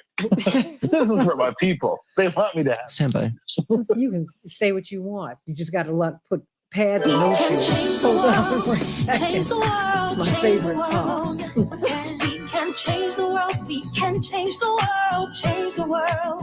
This is the Santita Jackson Show. War and hate to a place of love. It's not too late. Gotta save the children. We can't wait. Let's change the world. Hey, everybody. Welcome to the Santita Jackson Show. I want you to call me at 773-763-9278. Let's talk about this economy and talk about what you just heard from Stacey Davis Gates. But before we do, I want you to know that we want you to become a homeowner. We want you to have financial freedom. Team Hochberg has a couple of things going on. First, they have a credit card that will enable you to build your credit or rebuild your credit. If you're in the 500s or the 600s now, within months, you can have a 600 or 700 rate, and you can move toward 800, which will enable you to really be part of the financial system. You'll be able to get loans. You'll be able to get credit cards. That's so important. So I want you to call Team Hochberg about this credit card that they have, this secured credit card that will enable you to build or rebuild your credit. Call them at 855-56-DAVID. But also, if you're a first-time home buyer, which means if you have not owned a home within the past 3 years, you might have owned one 4 years ago, but if you've not owned one within the past 3 years, you need to call them because you might be able to join this program from Fannie Mae and Freddie Mac. They have noticed the precipitous drop in first-time home buyers. So they said, we've got to do something about this. They incentivized first-time home buyers by dropping their rates. And so if you live in the Chicago area and the total household income in the Chicago area, that is everyone's name who's on the deed, if it only comes up to $105,700 or less, and you have not owned a home in the past 3 years, guess what? You can call Team Hochberg and see if you can be part of this program. Call them at 855-56-DAVID, 855-56-DAVID. You can really get on the road to multi-generational wealth. Homeowners beget other homeowners, and it just keeps on going down generationally. If your parents owned a home, more than likely, you will own one, and your children, and on and on. Let's get some stability, everybody. The cornerstone of Americans' wealth, oftentimes, most of the time, is home ownership. It enables you to do so many other things, and we want you to have the opportunity. This offer can expire at any time as soon as they change these mortgage rates, so you want to call Team Hochberg right now to see if you qualify. Call them at 855-56-DAVID, 855-56-DAVID, or go to 56david.com, 56david.com. And like I said, if you want to rebuild or build your credit, ask them about that credit card that they have too. Dr. Max Wolf, how you doing? Good. Thank you for having me. Well, talk to me. You said you wanted to look at this slowing jobs growth and what is going on with that. I mean, are we in a recession? I know you are the economist, and it's technical, but you know what? During Ronald Reagan's years, they would say the recession is when your neighbor doesn't have a job. The depression hits when you don't have a job. Inflation is hitting everybody. Everybody's complaining about. Are you asking me if the world's come to its senses and I've been fired? Yeah, as far as I know, me. not. But the day is young. Help me, because I look at the corporate media and they keep telling me that I'm seeing things, I'm imagining things, and I'm like, no. I know how much eggs were, and I know how much they cost now. I know I can spend $100 without buying any protein at the grocery store, and these are necessary supplies. And so when you add this to slowing jobs market, I'm like, goodness gracious. But let's start there. Sure. So the jobs market is not in a recession. We are not in a recession by any of the standard metrics. Some people are, some regions are, right? Because when you look at the U.S., you're aggregating 340 million people in 50 states. And, even in the same city, we all know the economic conditions can be very different on one side of town from the other, right? So when you add everything up in average, that's the stories that we tell. We talk about the U.S. national economy.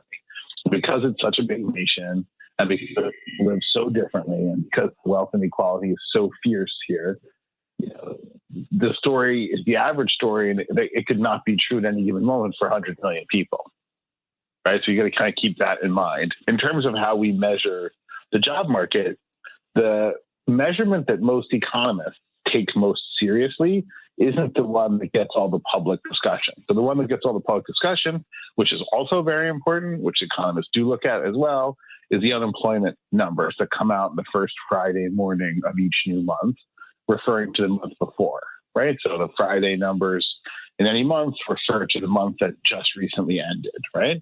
And that gives us the unemployment rate and some of the changes in wages and a bunch of indications about what areas of the country, both geographically but also by industry, teachers versus truck drivers, what areas are doing relatively better and relatively worse. Generally, the numbers have been better than was expected and have been pretty strong, plus 300,000 or more. Keep in mind when you hear these numbers that since the population of the United States continues to grow, you need to create about 100,000, 120,000 new jobs often just to keep up with the population. So when you create less than that number, it's actually falling, right? So you need a couple 100,000 a month to sort of have a good symbol for how the economy is going. The other survey that economists don't look at only, but they look at it most probably, and the news media doesn't look at it much, is something called JOLTS. So we love acronyms, unfortunately, in this business, which is just looks at the turnover. It looks at who's coming and going from work and at what rates. And if you see people quitting in pretty large numbers and finding new jobs quickly, then you know the job market is pretty healthy because people have figured out that if they don't like their manager or they're not getting a raise or conditions are too difficult or the place is really short-staffed or whatever it is, benefits are lousy. So those are the kind of usual reasons people move around. Inflexible schedule, bad benefits, abusive manager, stuff like that. When they're comfortable, they can quit because they're pretty confident and comfortable that if they leave their job, they'll find another job.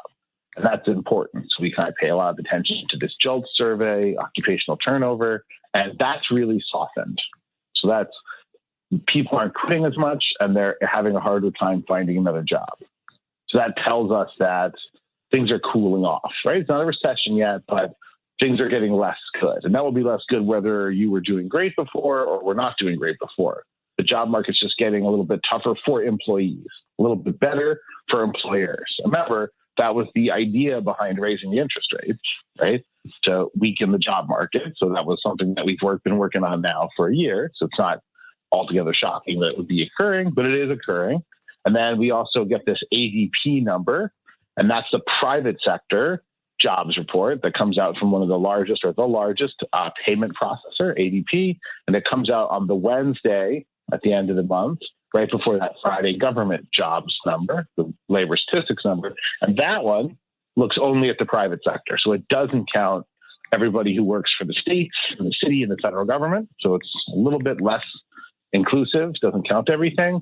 But that number has also come way down. So it was much softer.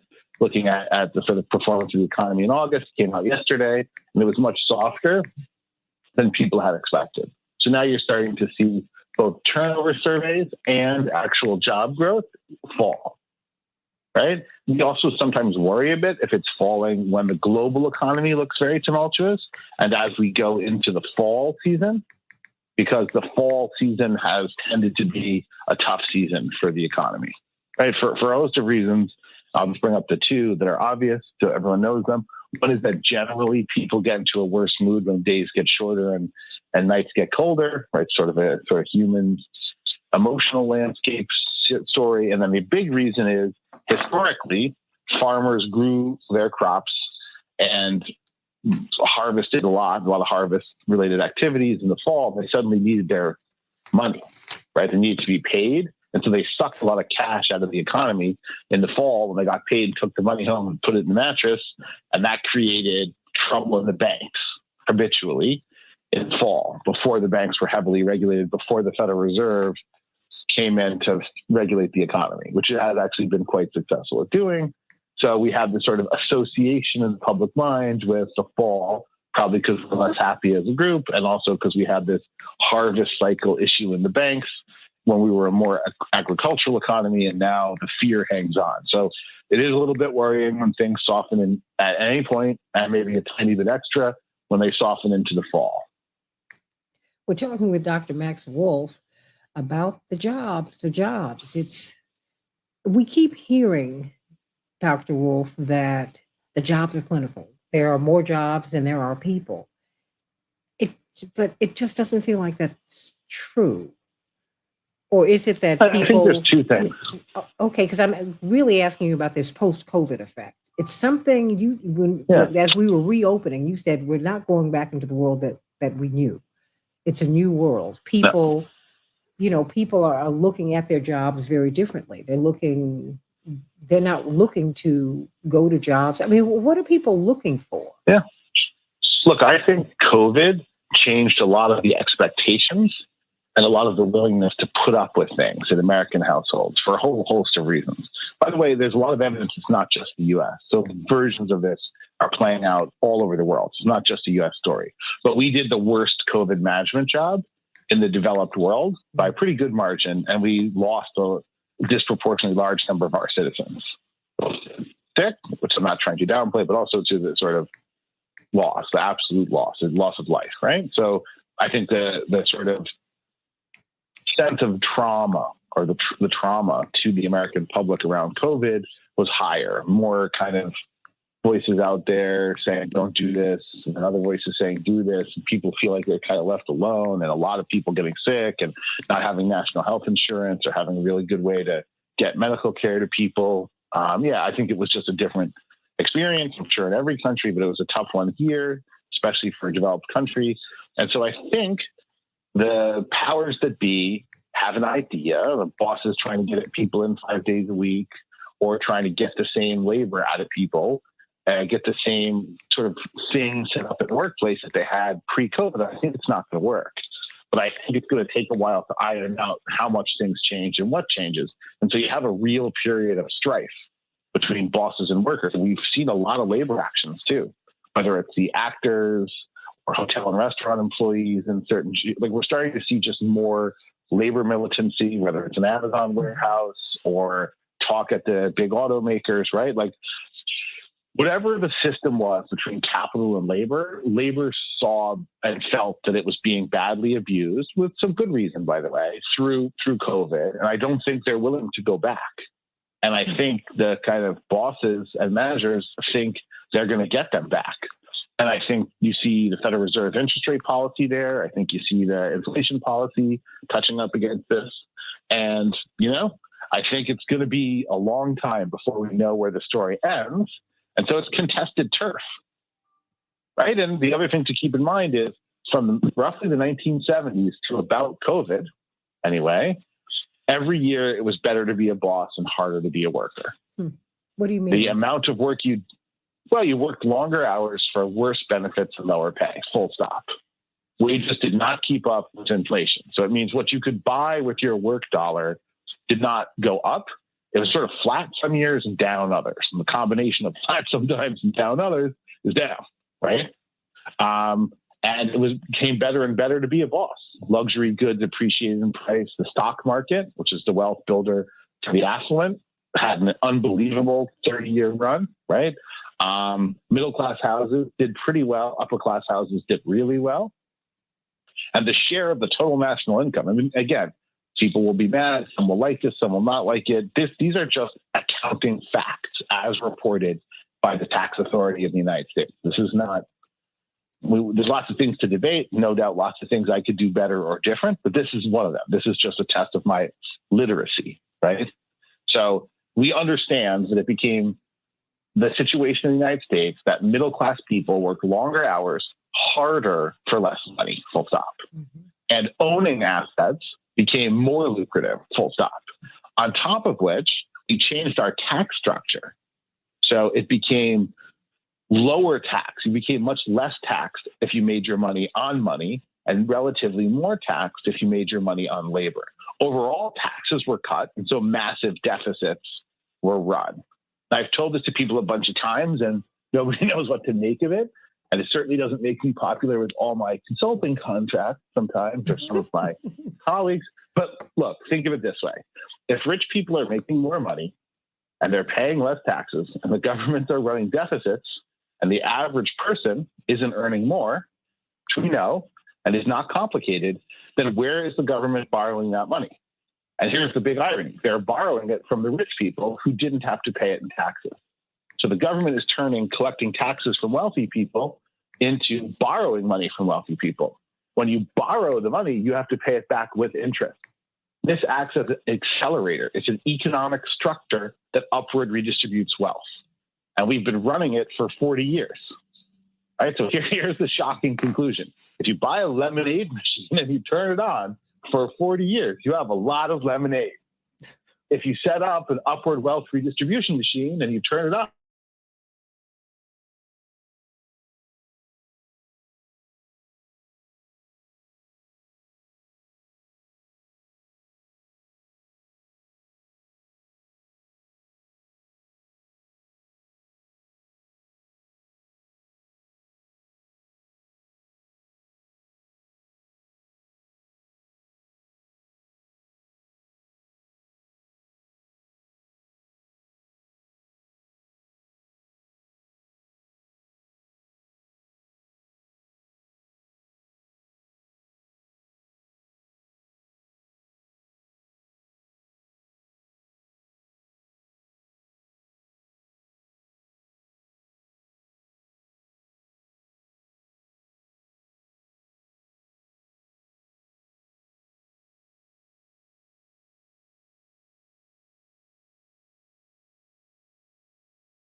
audience could refine my points well. I mean, even I could, so I'm sure they could. They're smart folks. And there's a bazillion signs of the time. So that's just a random pick from the last few weeks. But I think you feel it. Last piece is, if people feel like they're doing badly and other people are doing well, it is disunifying. It makes it harder for people to feel unified because they don't feel like their experience is shared, which is why they like songs and art that make them feel like their experience is shared. Well, because they also are seeing the fly, the buttermilk, if you will. They see that, if everything is happening to me, if I'm faced with a certain set of circumstances from generation to generation, if the rich get richer and the poor get poorer, at some point the poor stop blaming themselves and they get angry. They say, wait. This system is rigged. That is why Elizabeth Warren can say that, and she will resonate. And you can say it on the right and the left, and there is resonance. And mind you, while I am on the left, that having been said, I understand when people from the right, culturally at least, why there is this mistrust of the system, if you will. There's this mistrust of these institutions because people are not feeling cared for. They know that they're not. And what did you say? The labor militancy that we're seeing at Amazon and it's quite frankly everywhere, because people are saying a lot of places, enough. yeah. People are saying enough. I mean, I'm not making enough money. Teachers don't make enough money. Doctors are making far less money than they were making. Certainly our paraprofessionals and the frontline workers, they don't make nearly enough money. The garbage workers are still under the same kind of oppression. The garbage workers that Dr. King was fighting for in Memphis, they still don't have the right contract. And he's been dead almost 60 years. So what is the answer here? Well, I think we probably need to change the conversation first. And I think that's part of what's weird, what's happening in American politics. There's still this big focus on the cultural stuff, and that matters, okay? And I'm not saying it doesn't, but like trans rights and bathrooms and pronouns, right? Like, I think that's kind of the older politics. It's important stuff. I'm not trying to belittle it, but I think it's hard to get people sympathetic and focused there if they're worried about a car payment, right? If they're worried about eviction, if they're worried about being able to retire, if they're worried about keeping their kid in school, right? Like those kind of economic uncertainties and criminal violence uncertainties, they tend to trump all the cultural issues as a general rule. And I think there are a lot of interests in the country that want to keep people divided and focused on what it should say on the door to the bathroom. And I understand that's meaningful. Like, I'm not trying to be dismissive. I don't understand it that well because I'm a kind of an economist, and that's not the area of my training or specialty. So I'm sure I'm not super knowledgeable. Like, I think that when people are worried that they can't stay in their house and they can't feed their families or themselves, or they can't retire, or they can't go to the doctor, there's two interesting things that happen. I think getting them focused and excited on, carry your own bazooka to the bathroom with what's on the door is trickier. And the other problem is that basic struggle. Can I retire? Can I go to the doctor?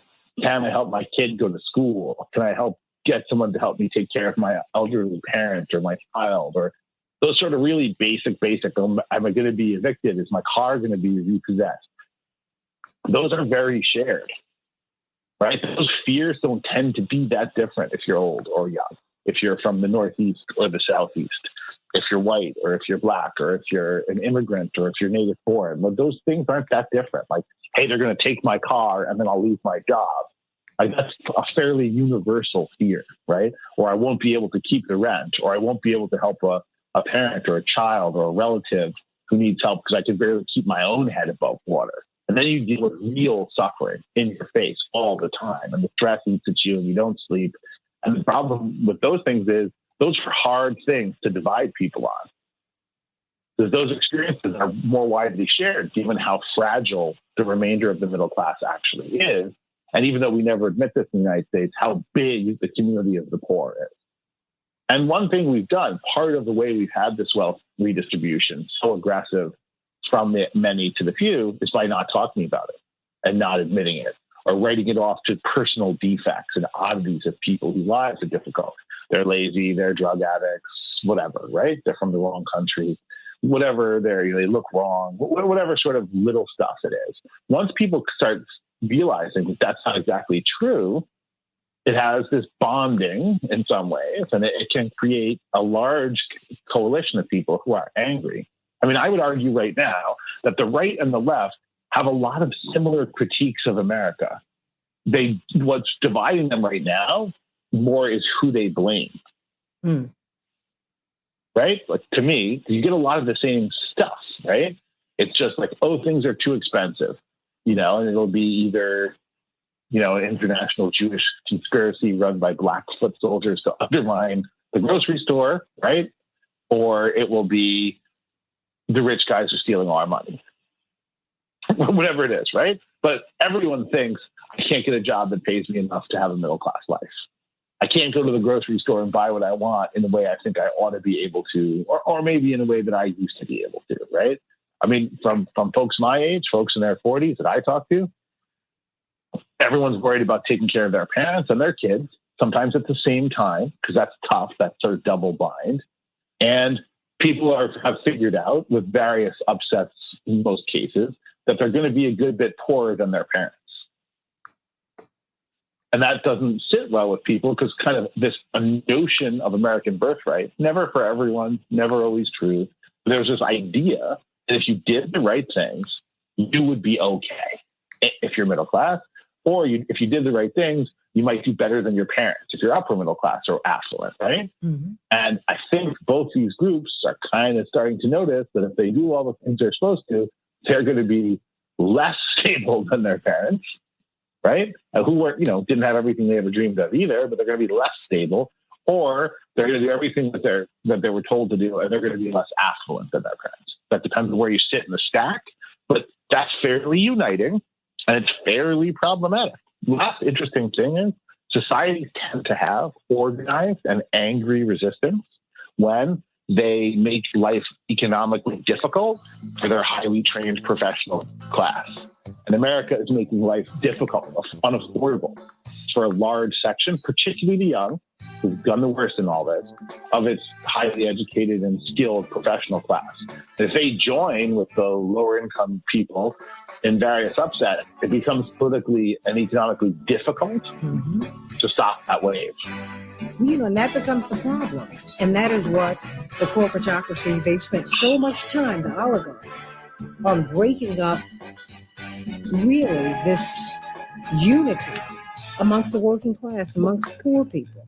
I hope that it will stop working, because if we come together, boy, oh boy, we can change the world. Dr. Max Wolf, everybody. Dr. Max Wolf, Dr. Max Wolf, of course, Max FWOLFF. That's right. You have to reach out to him on social media. Want to talk with you, get some closing thoughts from you on the other side of the break. Henry, thank you for a great show. Everybody, Stacey Davis Gates, thank you for a great show. Dr. Michael Byer, thank you. Thank you, everybody. Dr. Knighton, sending you all so much love. Have a great day. God bless.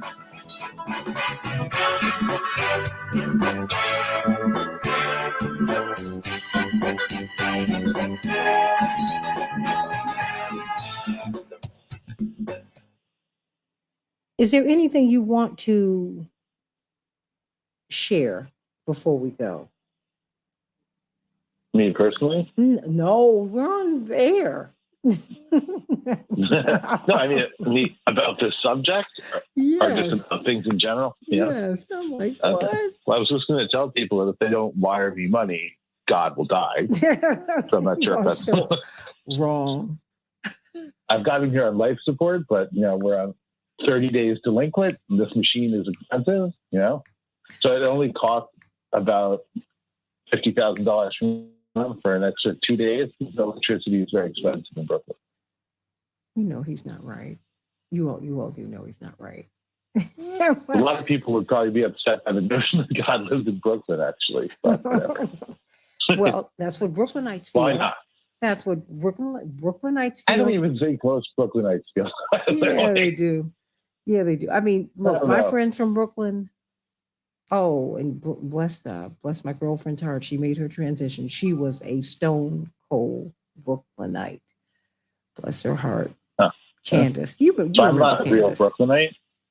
Oh yeah. I'm not a real Brooklynite. Like real hardcore Brooklyn people would definitely would not. So I was born and grew up in Manhattan. I'm from the wrong side of the river. I live here now, but I don't know. Like real hardcore Brooklyn people that I know, they consider me like kind of a visitor, like a subway tourist, even though I've been here a couple of years.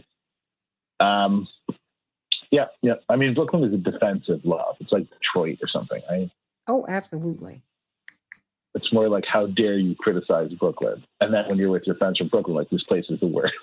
That has that very New York thing. Like, oh, I hate this place. It's the worst. The rats are the size of ponies. Everything sucks. And then as soon as somebody says, I don't like Brooklyn that much, right? Maybe they didn't do anything more. Like, what the heck is wrong? This place is the greatest place on earth. Yeah.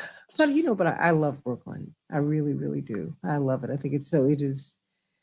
I have a lot little bit like of Chicago, right? Oh, I love Chicago. It's it to me. I love it. But I've made the adjustment to being back here.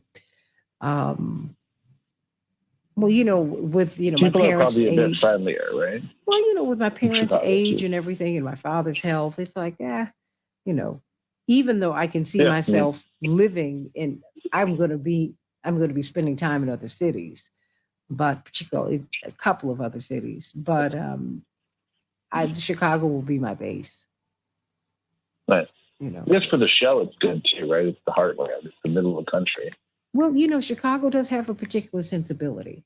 That is why they brought Oprah here. They brought her here because Chicago has, and that's why Donahue was based here.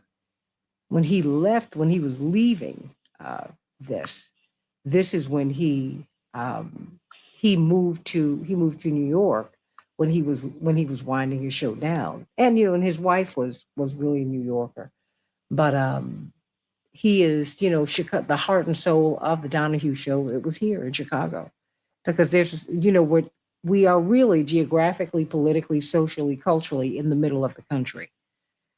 And so, you got a very vibrant. Was Oprah from there? She from Chicago? No. She's from Tennessee.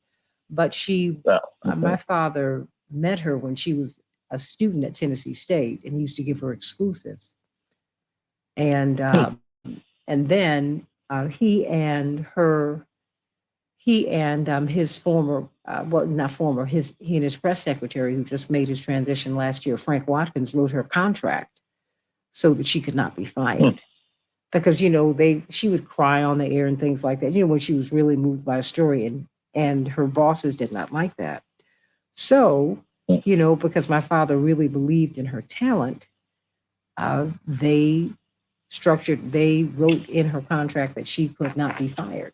And she wasn't. And he was right about her, right? And She had quite a career. it led her to Chicago. It led her here. So, you know, there you go. Yeah. You know, so, you know, it all works out. It all works out. Yeah, I mean, I think to me, what I would like to say if I was going to say anything is like, I think the big thing that gets missed is there's this weird American sort of political feature, which has not served us well, which is to have our concerns about the economy and not to really include them in our politics. So the majority of people who are worried about their fate as middle class have voted their own extinction very happily and very angrily often at the opponents, and usually on more sort of social issues. And again, I'm not saying social issues aren't important. They are, right? But you get a lot of people worked up about the possibility that someone's going to light fire to a piece of polyester or use the wrong highway restroom or marry someone who they don't want to marry. They don't think that person should marry.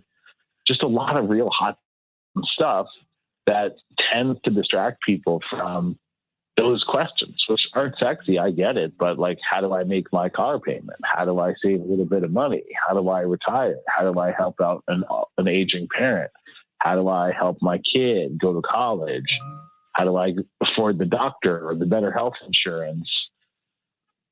You know, how do I eat healthier food even if it costs more? Those things, like, I understand that's not electrifying stuff for a lot of people, but that is the stress that keeps people awake at night. That is what gets people to turn to the drinks and the drugs and be so angry all the time that they can't get along with each other in the household.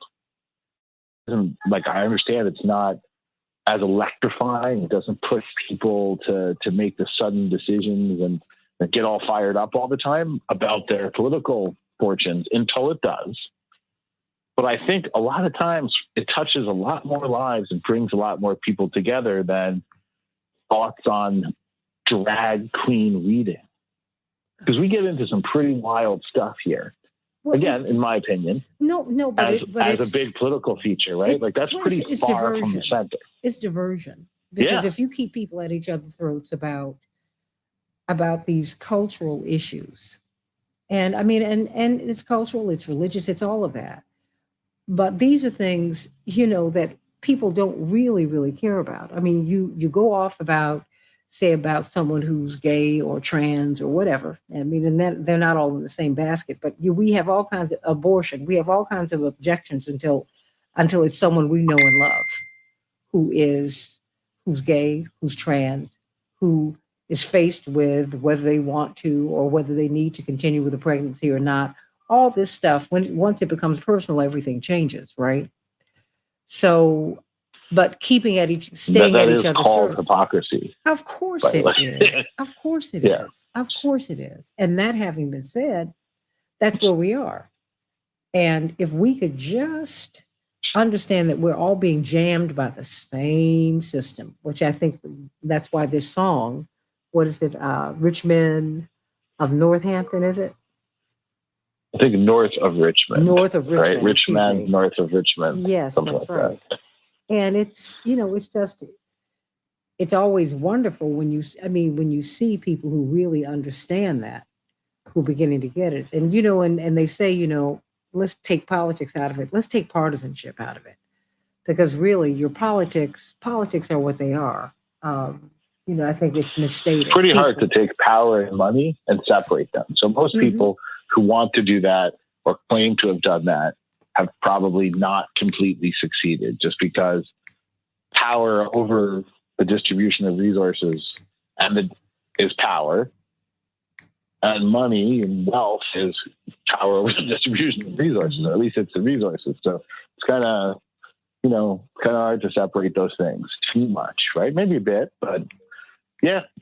You know, and I also think what makes everything partisan is a two-party system. if you don't want a two-party system, right? Because everything becomes a little bit zero-sum game in American politics. I mean, there are 535 seats. If red loses one, blue gets one. If blue loses one, red gets one, right?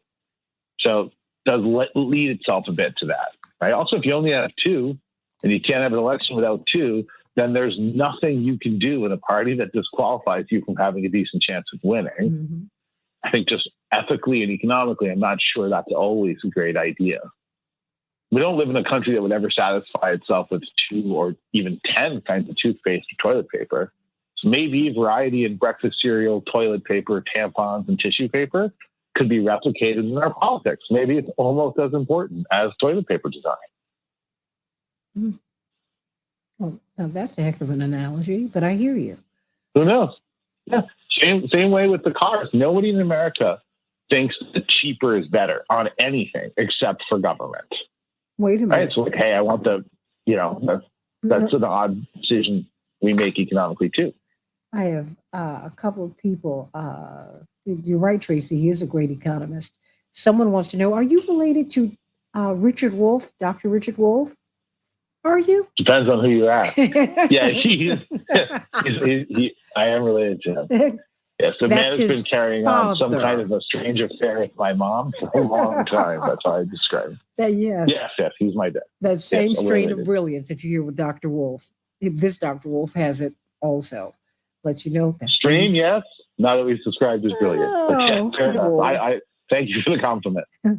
That's right. Well, he said, I'm assuming this, I shouldn't, but him, her, they are saying Richard Wolff is a real one too. They think that you keep it real. And yes, you do. He does. He keeps it more real than you know. Bless his heart. And so honest and so earnest, so forthright and brilliant. I mean, that's why I live under a bridge. No. My brother, Congressman Jackson, says, you know what? His throwaway thoughts are pure brilliance. Just, Johnny loves talking to you. He's just brilliant. Oh, well, I learned from him too. He's a smart guy. He's in an interesting seat in the world right now. Well, he's very humble also, but he's just take it because you are absolutely brilliant. And D-Ray said he's comical too. I did not know that. For the longest time, I'd known him like a couple of years, and we were at an event. I think we were at the Left Forum when you interviewed Dad some years ago. Probably need comedy to get to that one. Oh no. One of your friends came up to me. He said, did you know Max is like really funny? I'm like, no, I mean, he's always, we've been to lunch, we've been to dinner. He's always just so earnest and just, no, he said, oh, no, he's hysterical. I said, really? I mean, okay. Gosh, then I found out. I said, oh, this guy's a real nut. He is absolutely hysterical, D-Ray. Absolutely. Well, the Left Forum is also like a public refutation of basic standards of decorum and hygiene. So you have to have some way to get through it. Absolutely. Well, see, him. Okay, you're an economist and you're finance educated. Well, that's why we have him on, just to break this down, because money is really driving this social instability or the lack thereof. You can live with a lot of things if you have financial comfort, but the less comfortable you are financially, the less easy it is for you to live with your discomforts. I think also the problem is if you have a little money, if the system works for you to give you something, you can learn to not see the suffering around you. Yes. And that can get pretty out of control. And look, I'm guilty of it too. I live in New York City. I step over people in various duress as a basic course of everyday life. I think you kind of have to in New York. But I think you wonder what it does to you. And I don't think it's good for you on a basic human level either. Yeah, that's true. That's true. And you're right. On a basic human level, it's not good for us. But, most of us are trying to make it from day to day. But aside from that, we are going to have to become more empathetic because what do they say? My father and family had a barber, Killer Mitch. Oh, yeah. And he said he was going to write a book, which he never, I don't know if he started it. He certainly did not finish it. He said, shut up, so-and-so, you might be next. And if we keep on living, we'll get the opportunity to be next. Yeah. So, we have to be very, very careful. And so that's why I started an important foundation that I'm raising money for called Tickle the Homeless, because I feel like they just need a laugh. I've been heavily funded by Republican Party, and I think they join me in believing that that's really all you need. You don't need a house. You just need to be tickled by a stranger. oh my gosh, you just need to be tickled by a stranger. Yeah. Oh, Max. Oh, It's like hopes and prayers. If that doesn't work, you tickle a stranger. boy. It's also my solution to gun violence and people who don't have medical insurance. I mean, are we crazy or what? Tickle the Gunman is my new group. We have a real shortage, though. We have a lot of membership turnover in Tickle the Gunman. So, yeah, we're always recruiting. Oh, what are we gonna do with him? You guys, I don't know. I guess I'm just gonna have to love him and just keep him as my Someone best has to. friend. You must be a borderline saint. You're a borderline saint. I just But gotta, I do think we're going to see a struggle to keep those meat and potatoes, kitchen table type issues out of this election, possibly by both parties. And I think they're going to keep trying to get their way back in one way or another, right? But I don't think either candidate or either party is going to be particularly interested in pushing those issues. But I think the public might, right? Mm-hmm. And I think one way to understand what's happened so far, and there's a lot going on there, and this is, again, not my area of speciality, but one way to understand the Ron DeSantis campaign so far, it's sort of not doing terribly well, is it's just been extremely angry engagement with all the cultural issues, right? Like real dog whistling and really like, hey, we're going to write the African-American contribution out of the textbooks in Florida, and we're going to tell all kinds of people who aren't welcome here, even though we live off tourism from them. So I don't know how that one's going to go. And we're going to fight Disney because they made one of the mermaids does not look like me. And even though I'm a 45-year-old man, I'm really upset about the skin view of a mermaid. I mean, like, you got to stop. Like, I'm not trying to be insensitive, but like, I think that's definitely an inpatient. That's not outpatient care at that point, but whatever. People get excited about it, right? And I just don't know if it has traction, even with the people who agree with all of those things. Like, I think they might just be worried about losing their house and hurricanes and their kids going to college and their kids getting shot in the face when they go to Starbucks and all that kind of stuff. Right? So, like, I just think the big stuff can overwhelm that little stuff when it gets real and gets immediate. And I think things are tough enough for enough people that it's pretty real. It's pretty immediate. Mm-hmm. I think so. And, but we're going to see, I think you're going to see a lot of things really move around because people are in so much pain. Oh my gosh. Just they're in so much pain. And I just hopefully, hope it'll happen in my lifetime. Hope that people will really understand how important it is that we come together and really understand that we're all being choked by the same mechanism. It's just if we could just do that, boy, it would be a different thing. It would be very, very different for us. And so we'll have to see. We will have to see. But I think it's possible. I just hope that it will really come to pass. I really, really do. I really do. But I am just, I hope that you have the best of weekends. But I'm around. And myself as well. I'm working. Happy Labor Day to everyone. Oh. Mitch McConnell's going to drive me and my family to a nice vacation spot this weekend. We're safe, right? Well, but you know what? That's what makes me so sad for him. I mean, because when you're at that, well, and I'll just say this. I know we're on Facebook. When you're in that space, you guys, when you see someone like that, it's the staff who are empowered by keeping him going. Of course, it's hard to let go of power. I get it. That having been said, the longer he stays up, the more his staffers keep power on the Hill. Because trust me, when you get a call from Mitch McConnell's chief of staff, press secretary, et cetera, et cetera, et cetera, your phone call is going to get answered very, very quickly. When he goes away, their influence goes away as well. So, you know, a lot of people are propping him up for their own reasons. I just hate to see someone who has had. And maybe he's okay. I just think it's probably time they told the story of what's going on. I'm not a doctor, so I don't know. Maybe the guy's all right.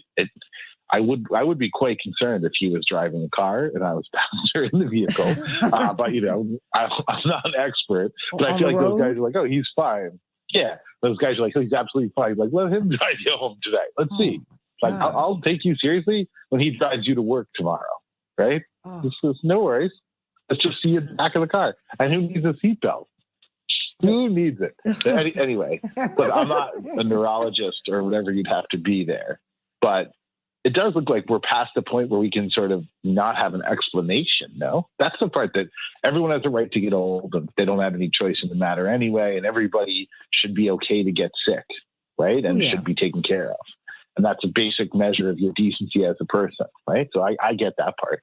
But like, I think we're past the point where you sort of, you know, it's that good line in the Young Frankenstein movie. He says, I'm a surgeon. I can help you with that hump. And the guy goes, what hump?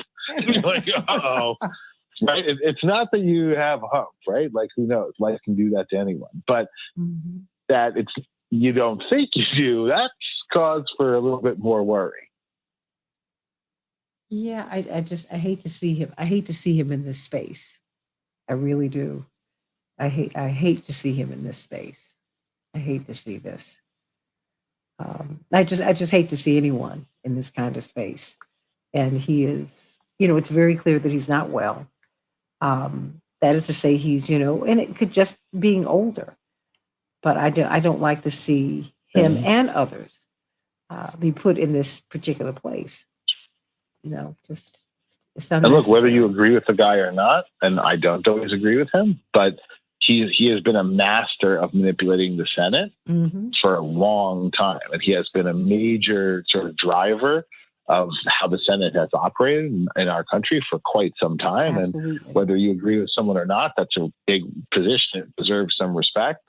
You know, and as an older guy in a country that's rapidly aging, I doubt his trials and tribulations aren't shared by many who support him and who don't. And, you know, at some point, it's probably better for him to get it out there and make sure everyone knows too. So it can't be fun to go through lots of very insensitive jokes and critiques every time you have a health episode. Yeah.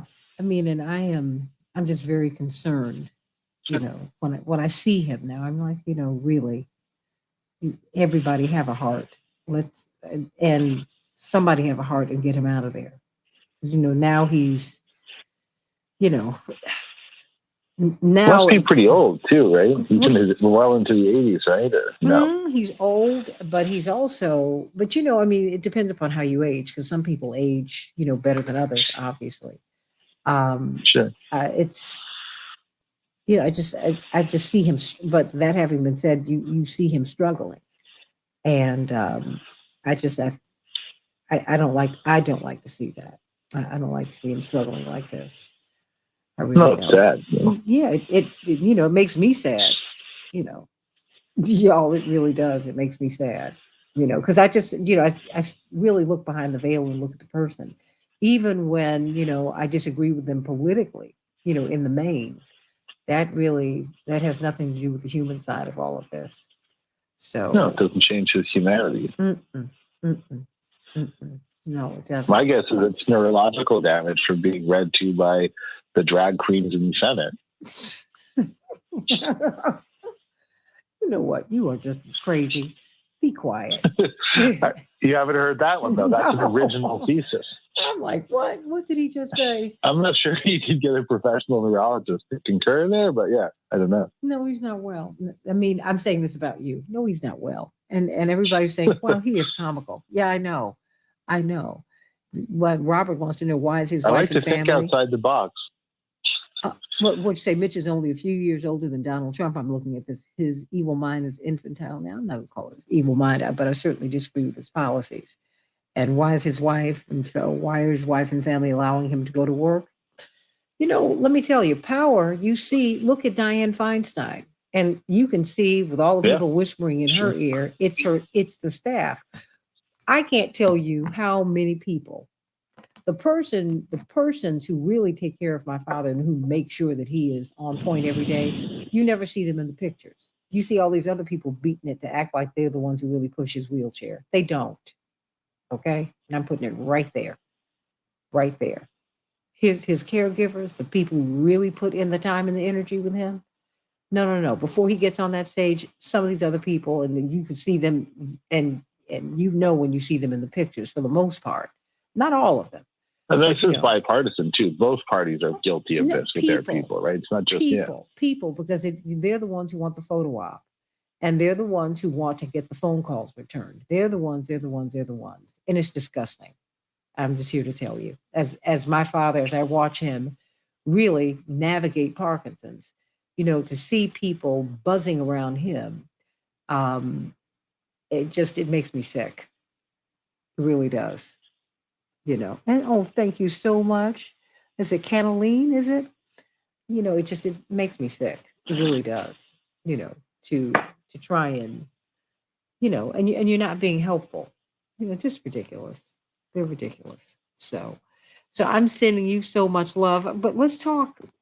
I mean, you're going to be in yeah. LA I'll be in the LA, but only 17th for and 19th. 2 days. Okay. I think just 17 and 18. I think I'm back night of the 18. I usually do these trips like in and out, like 48 hours. It's not just seeing some investors and friends and stuff like that. So yeah, it's in and out pretty fast. Well, I'll be and I in still haven't confirmed the date. So Okay, well let me know because I'll be in New York. I know on the 18th, 19th, 20th, maybe the 21st. okay, yeah, If not longer. there'll definitely be overlap because this trip will be short. Okay, well good. I Okay, definitely thanks want to see all. you while I'm there. Yeah, I'm sure I'm not the guy for it. I don't know if you've covered it, but I think the sort of rash of coups in West Africa deserves a comment. Oh, we need to talk from some parties far more knowledgeable, no doubt, than me, but we watch it too because No, but commodities and oils and stuff like that. I mean, you've had like 8 or 9 governments fall now in 2 years. Would you ever like to talk about it over the next, I mean, I can try. I don't have a deep background in the geopolitics there. It's not like a region that I am up on. No, right? but you mentioned it, and I think it's something, Yeah, no, we track it. Yeah, sure. Mm-hmm. I mean, something's going on. There's just No. Let me tell you something. You know what's going on? The colonized are rising up against the colonizers, and that's a gross oversimplification, but it really is very true. And and you are seeing it. I mean, and I mean, if it seems region wide, it's not just a Gabon story or just a no, it's not Niger just story, Mali. right? No. It's all over. Let me tell you, the worst thing that the West could have done was kill Gaddafi. Because there is so much, I've shared this with you over and over and over again.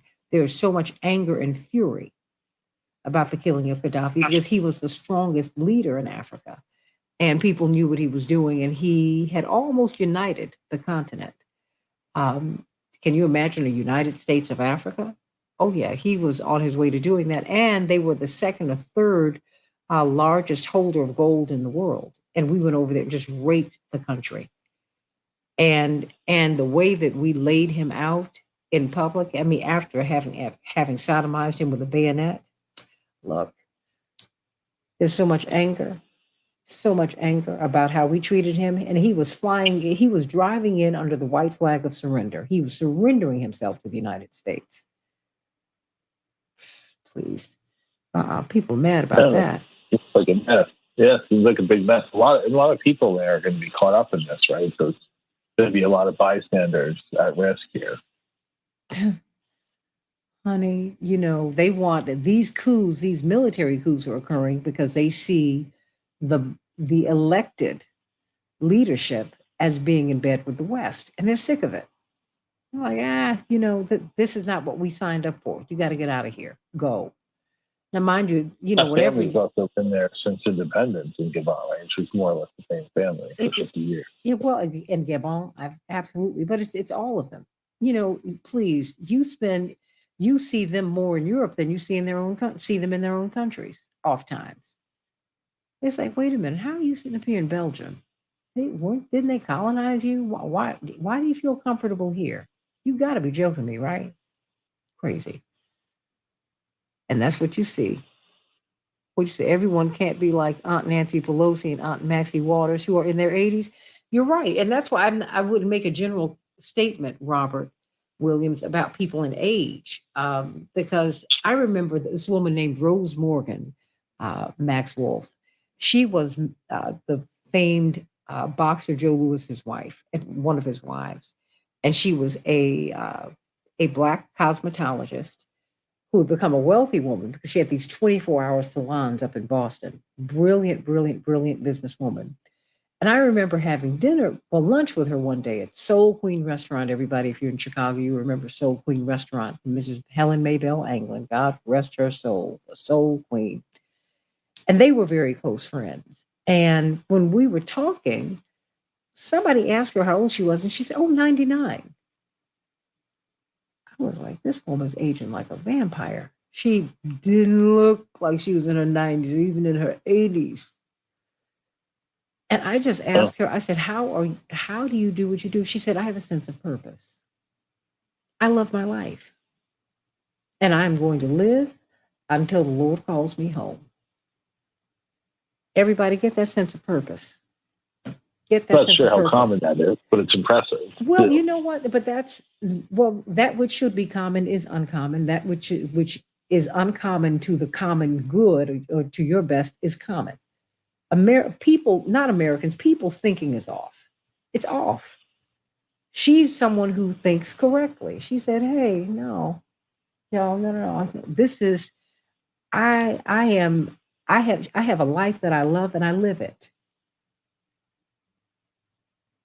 And that people makes a often difference. don't seem their chronological age, and their health age might be different than their years, right? You can have a very unhealthy person in their 50s or 60s, and you can have a very, very healthy person in their 70s or 80s. So all those things matter. But I do think it might be a comment on the state of our politics if most of the leadership is in its 70s and 80s. There's something about that. Not that someone in those ages can't sometimes perform better than a younger person. It's just for the whole leadership cadre to be septuagenarian plus does seem like, I don't know what the comment is, but it seems like a comment on the state of the state.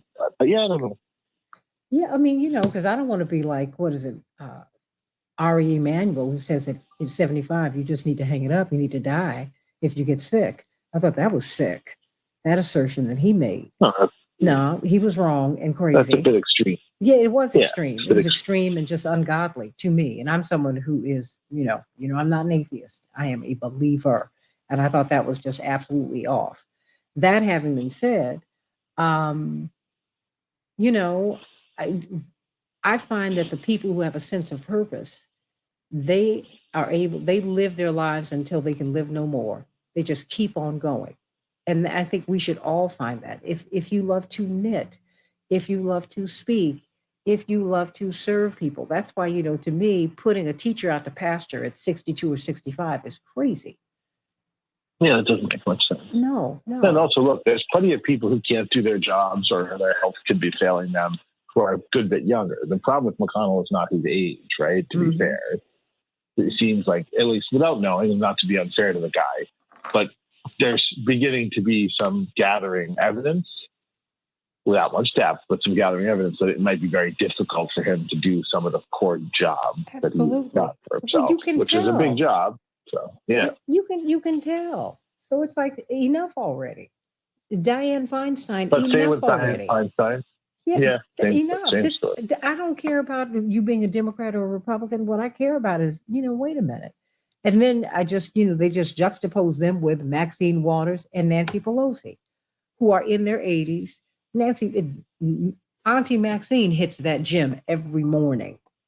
And when you see her, she does not look like she's in her 80s. She doesn't. And she just keeps it moving. And she's going to do it until she can do it no more. I saw that with Cicely Tyson. Cicely Tyson you didn't see her really age until she was maybe just about 2 or 3 years before she died. And she was in her 90s then. Look at Jimmy Carter, right? Jimmy Absolutely. and Carter there. You know, it Those was were, yeah. their sense of purpose kept them moving. I mean, I see it with my own parents. I mean, my father, barring his health challenges, his mind is going all the time, and it keeps him moving, keeps him pushing. My mother's the same way. You know, most people are shocked when they meet her, and they say, "Well, you're 79, really?" Yeah, because she's living, and that's what we have to do. But she has a life that she loves, and she does the things that she loves, and we need to do that. The Bible Yeah, tells that you, makes sense. yeah, and we have to change our way, which is why a lot of people are leaving these jobs because they're like, you know what, I don't like this. I don't like how I'm treated. I don't like this. I don't want to live my life on a conveyor belt. Well, Yeah, that whole like a lot of people probably felt, often with very good reasons, a bit betrayed by their employers who put their life in danger or who may have not been generous with the PPE and such, or got big loans to keep them working and then pocketed that money and didn't keep them working. That kind of toothpaste doesn't go back in the tube. So trying to get people to go back to the same relationship they may have had with their employer or their workplace, if that was what happened to them, and sometimes it isn't, sometimes it's them, right? That's hard. And then also just people went through a lot. And, I know people get angry when I say this sometimes, but I've never met someone who's less crazy after COVID. Absolutely. And if you were anywhere near that edge, you probably went right through and you've been living on the other side of the mirror for a couple of years now, and you don't even realize that. If you're not getting help, not just the boss. There's plenty of folks working in the shop who needed some help they didn't get, right? And That's now right. they might be a little bit tricky for the bosses and the managers too, right? It's a two-way street. But I apologize. I have to go and pretend that I'm not weird and go to work. So I will talk to you soon, and I appreciate your See your how I time got and your dropped, questions everybody? and learning something. You see how I got dropped, but that's okay. That's right. Actually, she's been furiously texting me that her ratings are plunging and pretends my microphone doesn't work. That is not true. No, it's not a secret now. So it's not secret. Oh, get out of here. That is not true. It's not true. Not true. I was kidding. Oh, all right. Thank you very much. Sending you so much All right, love. take God care. bless you.